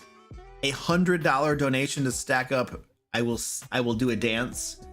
And then a $250 donation to Stack Up, I will sing a song, like I just did. So you can make me look like an idiot. You just got to pay for it. I don't know the answer to that question. Nicholas says, what changes do you make to your game, if any classes or subclasses or feats? Also love your channel. Watched, I believe, every episode and working on every live stream. Well, thank you, Nicholas. I appreciate that, dude. I have very minor changes. I don't have a lot of things that I change.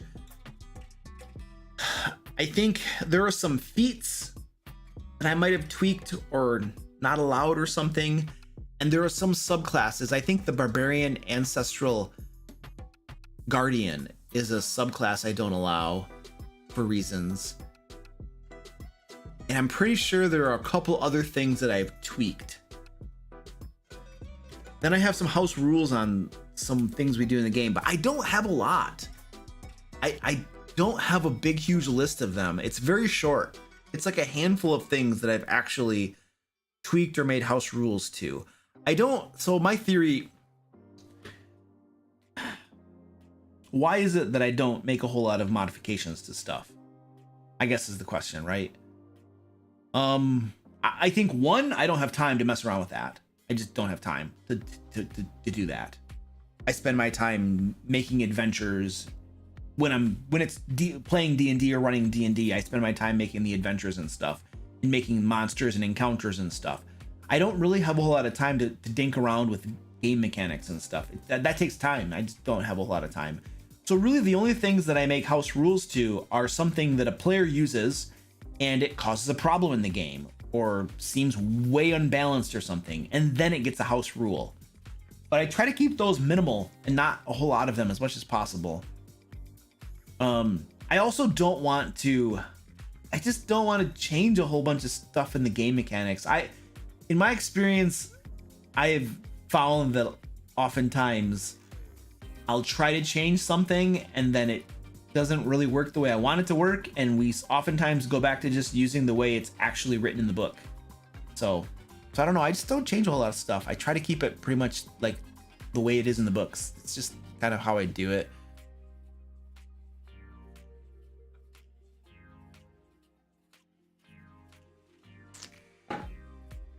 Good night, Owen.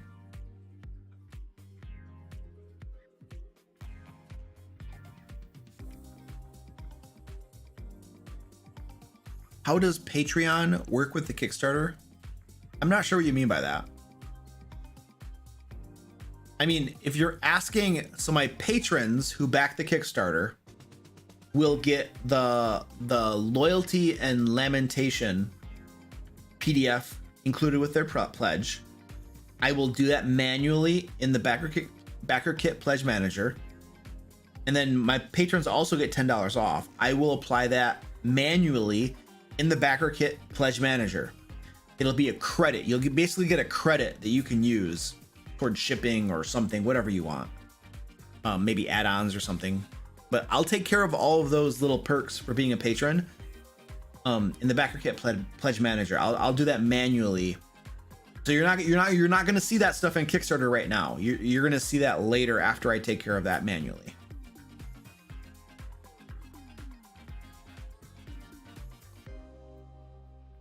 If we back at a tier that includes the Into the Fae PDF, do we get that right away or with the other rewards? That's a great question.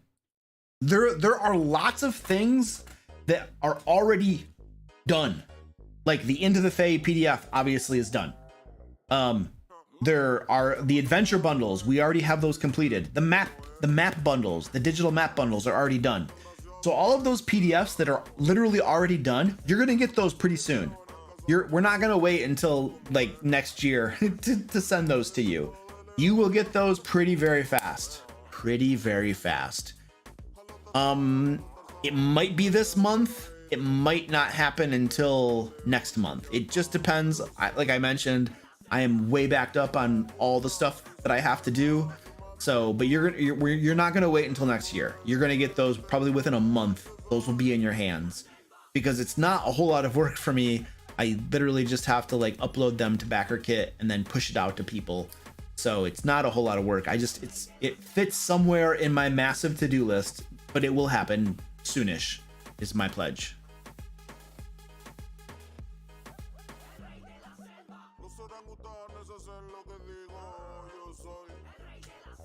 Luke, is there a specific thing from previous editions of D&D that you would like to see return in future editions?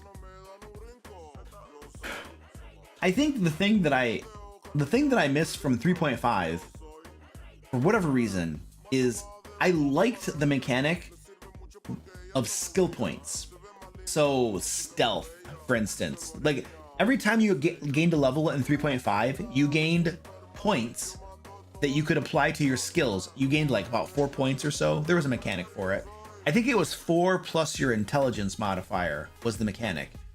And you gained that many skill points that you could put into skills such as stealth, athletics, acrobatics. Now the names of the skills were different in 3.5, but you get the idea. And I don't know, I just liked that. Like 5th edition is really hard on the bounded accuracy, and so the numbers don't vary a whole lot. Your skills don't change a whole lot. They only really change with your proficiency bonus, which slowly increases. And so 5th edition has this really strict bounded accuracy, which I understand why they designed it that way, because in 3.5 you could have certain builds where the skills got so powerful that there was no chance that anybody could ever resist them. For instance, like there were grapple builds that it was impossible to resist the grapple and get out of the grapple and stuff. So I understand why they did that, but I'm not saying it wasn't unbalanced and broken in 3.5, but I just missed the idea of being able to assign points to my skills and then choosing which skills my character gets better at as they level up. I just liked that mechanic for whatever reason.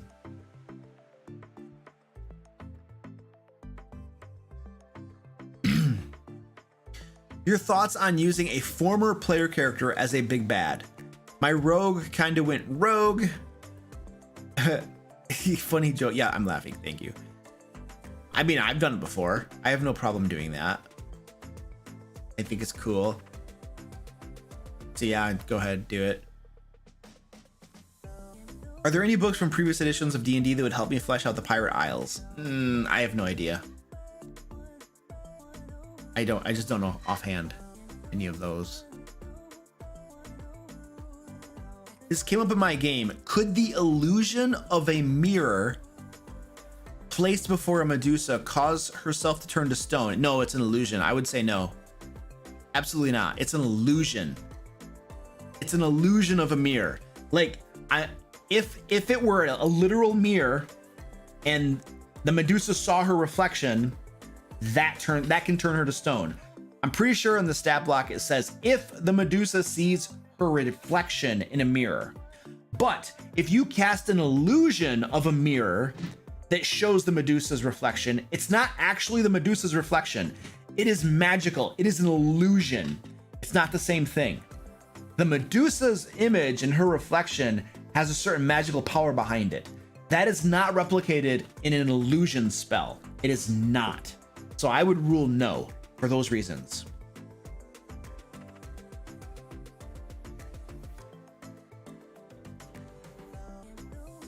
How would you suggest running a Dragon Riders style game?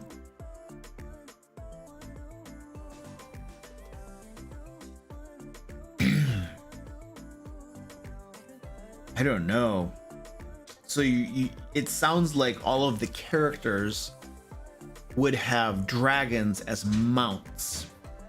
So they would need to be at least, I think, young dragons to be big enough to be ridden as a mount. And then of course you have to account for the dragon's power in the game, plus the PC, and that they can fly. So you're going to be running a different style of game where mobility and getting from point A to point B is not that big of a deal. You're also going to have to account for their ability to fly and everything. Now the thing is, of course, that you're still running a D&D game, and most adventures are probably going to take place indoors, in dungeons and castles and stuff like that. And so the fact that they're riding dragons is going to be limited, because once you go inside a big dragon and stuff, and if there are 4 or 5 of you with big dragons, then things are going to get cramped very quickly. So that will be a limiting factor. You're probably going to find that they're going to have to leave the dragons outside a lot of times. Just maybe going to happen. So that part of the game isn't affected a whole lot, but whenever they're outside and they have lots of space and they can fly, that affects the game. And so I think you're going to design some unique elements in your gameplay that account for that. But I feel like the way you design dungeons and stuff like that probably doesn't need to change a whole lot, because once they go indoors, I don't think they're going to be able to take the dragons with them. And if they do, they're gonna be all choked up and bunched, and it's gonna be really hard for them to effectively do anything. So I don't see that affecting the game a whole lot, in my opinion. So I don't know offhand, I've never done that, but I know that there would probably need to be tweaks. Probably, and probably what I would do is I wouldn't know what needs to necessarily be tweaked when I started running the game.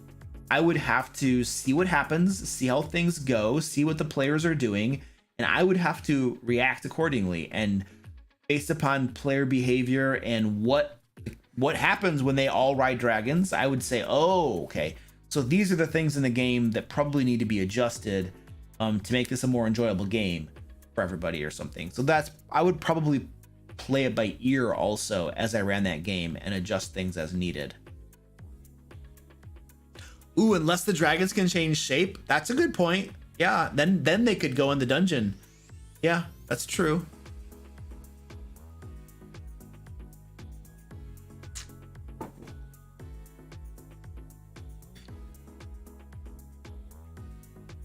Regarding the Medusa illusion situation, since illusion is composed of magical recreation of the image, but it's not the same magic as the Medusa has inside her, could the said Melusion possibly explode due to petrification magic energy collide? I don't think so. That's just my take on it. You're very welcome, Mighty Loki.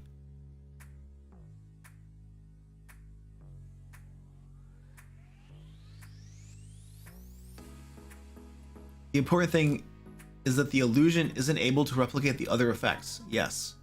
Unless you're talking about an incredibly powerful illusion like a 9th level spell at minimum. Yeah, I mean, maybe if they were using a 9th level spell slot to cast the illusion, you might be able to rule that it could replicate the petrification as well. Maybe.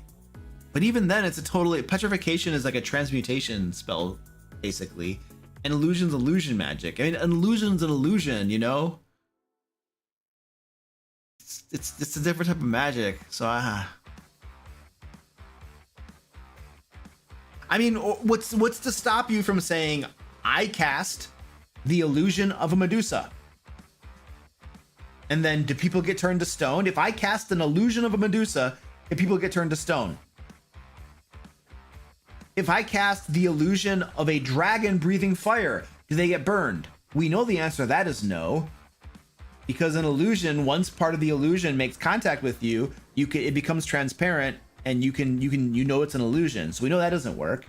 So if a dragon breathing fire doesn't actually hurt you, then can the illusion of a Medusa turn you to stone? No, it can't. It does not. It doesn't have that magic. It's an illusion, not transmute. It's not the same thing. And so on the same note, a mirror that appears to be the reflection of Medusa can't turn you to stone either. So no, it doesn't work. It's not the same thing. Can the illusion of a beholder shoot eye rays at you and deal damage? No, we know the answer to this is no.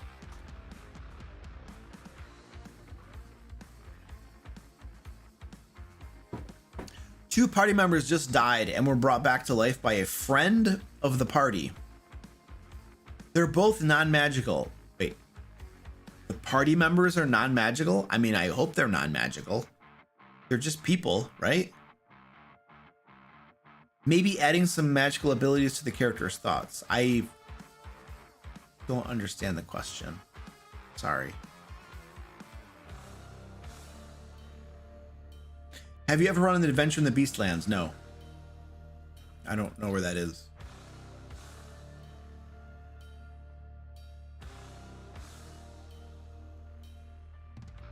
Introducing technology into a game, specifically rifles, flamethrower, etc. I want to implement arcane rifles. I mean, you're welcome to do it. You're not really playing Dungeons and Dragons fantasy game anymore. You're kind of playing like more of a modern type of game if you're using all that stuff. But if that's the flavor of game you want to run, that's cool.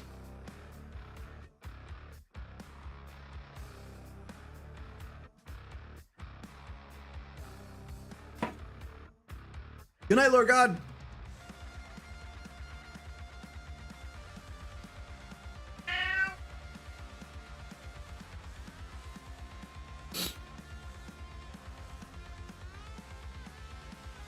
Yeah, you could create an illusion of Medusa and then an illusion of someone turned to stone and trick people into closing their eyes. Now that, yeah, that would totally work. I mean, if people were like, holy crap, and then closed their eyes, yeah. Do that. Are they called Medusas or Gorgons? Well, in the D&D world, a Gorgon is something else. A Gorgon is a bull-like creature. It's a construct made of metal that can breathe poisonous gas or petrification gas. It might be petrification gas. But a Gorgon in D&D is a different creature. But in Greek mythology, Roman mythology, I think, or Greek mythology, Medusas are also called Gorgons. It's an interchangeable term, is my understanding. But you know, D&D, they changed some stuff because they're clever.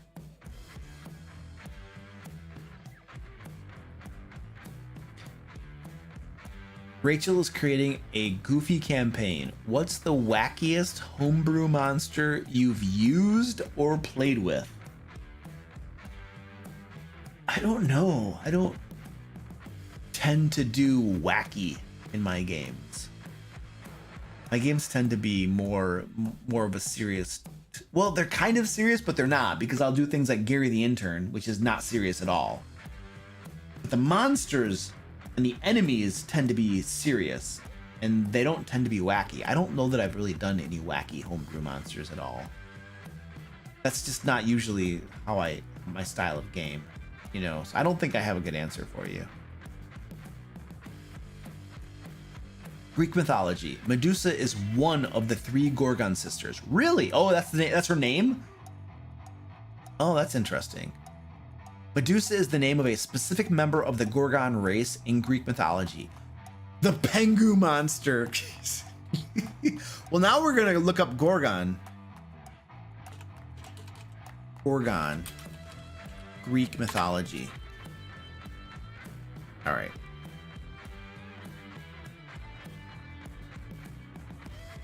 All right, we're going over here. Gorgon is a creature in Greek mythology. Gorgons occur in the earliest examples of Greek literature, with description of Gorgons vary. The term most commonly refers to 3 sisters who are described as having hair made of living venomous snakes and horrifying visages that turned those who beheld them to stone.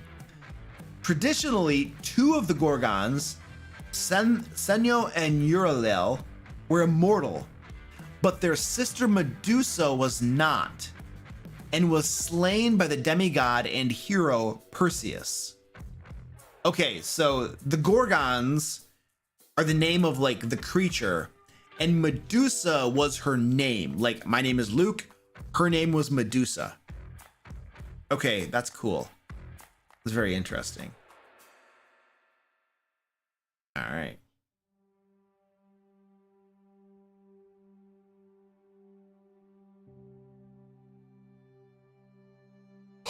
I'm tired.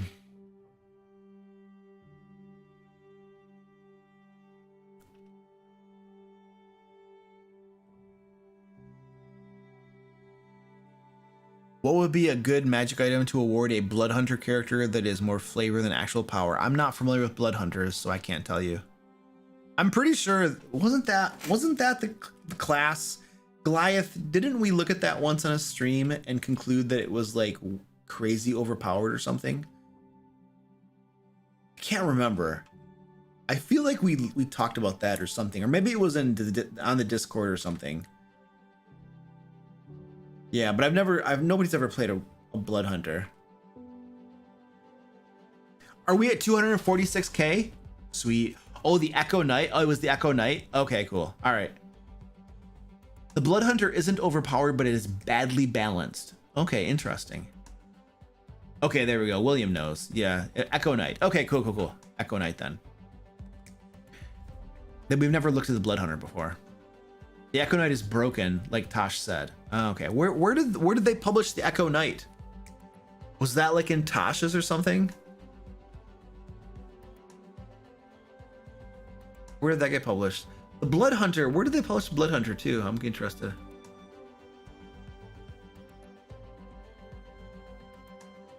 Negative Space says, wasn't it in other editions casting a spell would provoke an opportunity attack? Yeah, it would. Yes, it would, absolutely. Characters are already so hard to drop in 5e. Oh yeah, you can't. It's always really hard to kill characters in 5e. That's by design. That's by design. I did an entire video talking about that and how they're progressively, you know, death is more and more challenging. Each edition makes it harder to actually die. It's a feature. They're intentionally designing the games that way for reasons. Wait, the Echo Knight was in Wildemount? The Explorer's Guide to Wildemount. Okay. Blood Hunter was published separately on its own. Okay, I gotcha. I have Wildemount. I've never read it. It's sitting on my bookshelf, along with many other books that I get and I never read. Blood Hunter is not published. It's not an official class, but it does appear on D&D Beyond as Critical Role content. Oh, okay. All right, cool. All right, let me go take a look at this thing.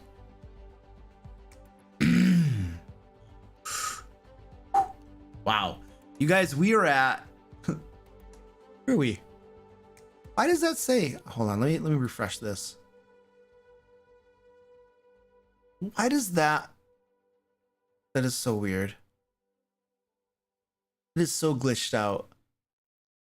Anyway, we're at like $2,000 and something now raised for Stack Up. That is very cool. Look at that. Where's our bar? Well, that's the glitch. It's not actually 2,555. I think we're only at 2,055 for our Stack Up goal. But that's pretty darn good. We're a third of the way there. We are 1/3 of the way there. That is super cool. Ashley, hello. Where are the kitties? Hi. I don't have any kitties. I have a dog. You want to see the dog? I'll show you the doggy. Doggy, doggy. You want to go on stream, doggy, doggy? Doggy, doggy, doggy, doggy. Doggy, doggy. All right, well, here's the doggy. Where's your doggy? Here's your doggy, doggy. This is Zoe. What's up, Zoe?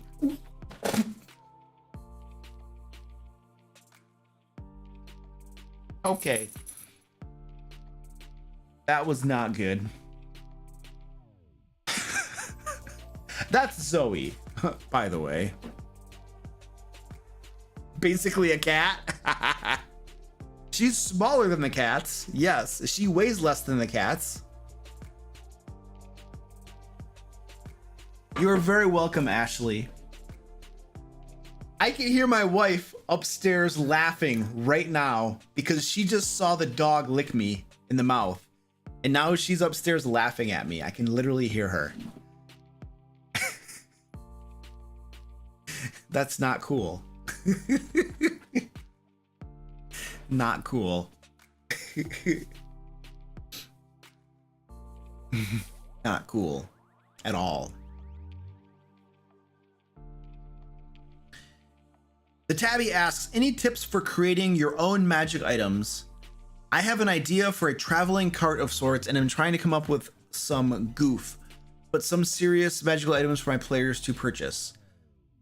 I mean, the only tips I have are use your imagination, create stuff, think of stuff, obviously. But when you're trying to balance the rarity, which is a way of measuring the power of a magic item, what you want to do is essentially compare it to existing magic items. So open up the Dungeon Master Guide and look at existing magic items, and then you compare the rarity of what you came up with, or you compare the powers of what you came up with existing things, and try to use your gut to get a feel for how powerful something is. And then what I would suggest you do is, if you create a magic item and you think it's probably rare, I would make it very rare. Because people, this is something my team and I tend to have found, is that when somebody creates a magic item and they think it's rare, it's actually more powerful than they think, and it should be very rare. People, when they're homebrewing things, tend to underestimate how powerful they are. In other words, people tend to make things way more powerful than they should be. They're overpowered. Almost every homebrew thing that we review, I mean, you know, it tends to be overpowered. So I would say create something, assign a rarity, and then bump it up by 1, or make things less powerful. People just tend to get really excited when they're homebrewing stuff and they make things way more powerful than they really should be. Yeah, that's just an observation that I think I've had, my team has had sometimes, you know, so yeah, it's kind of the way it goes. But you use your imagination, creativity. That's the basis. I mean, you know, the foundation of it.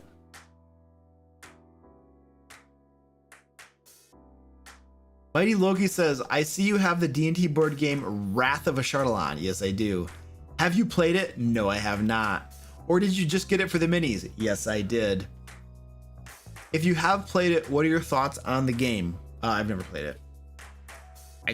I think I actually cut all of the things out, and I think I was going to play it, and I started reading the rules, and I don't know, I lost interest and never did it. It probably is not that hard, but I just didn't do it. I never did it.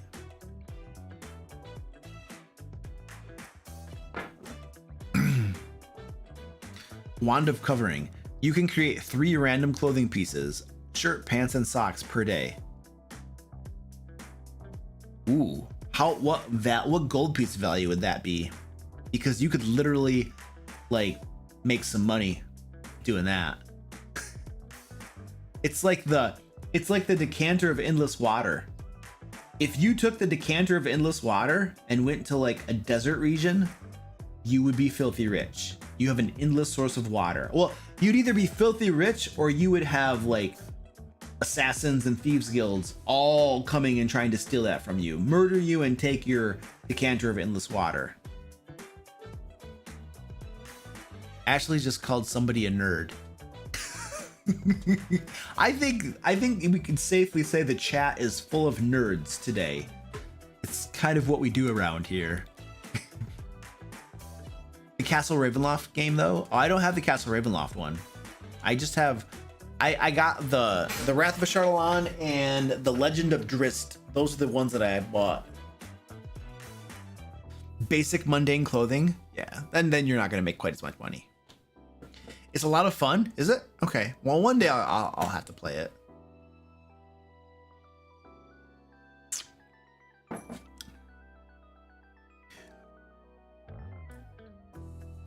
What is the most important mistake to avoid making as a newbie DM? Giving out too many magic items. 100%.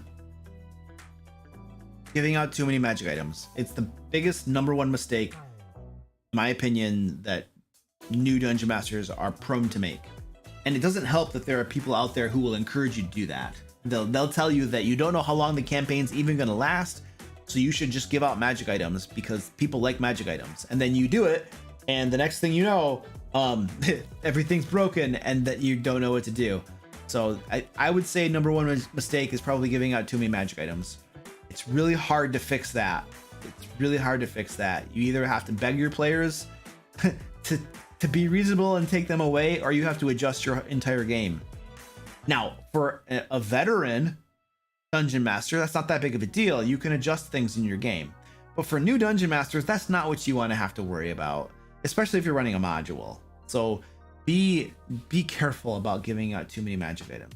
Remember that D&D 5th edition was designed to be a low magic item game. It wasn't even like literally in Xanathar's Guide to Everything, there's a sidebar in the magic item chapter that talks literally about the fact that D&D 5th edition characters were made so that they don't even need magic items to be viable in the game.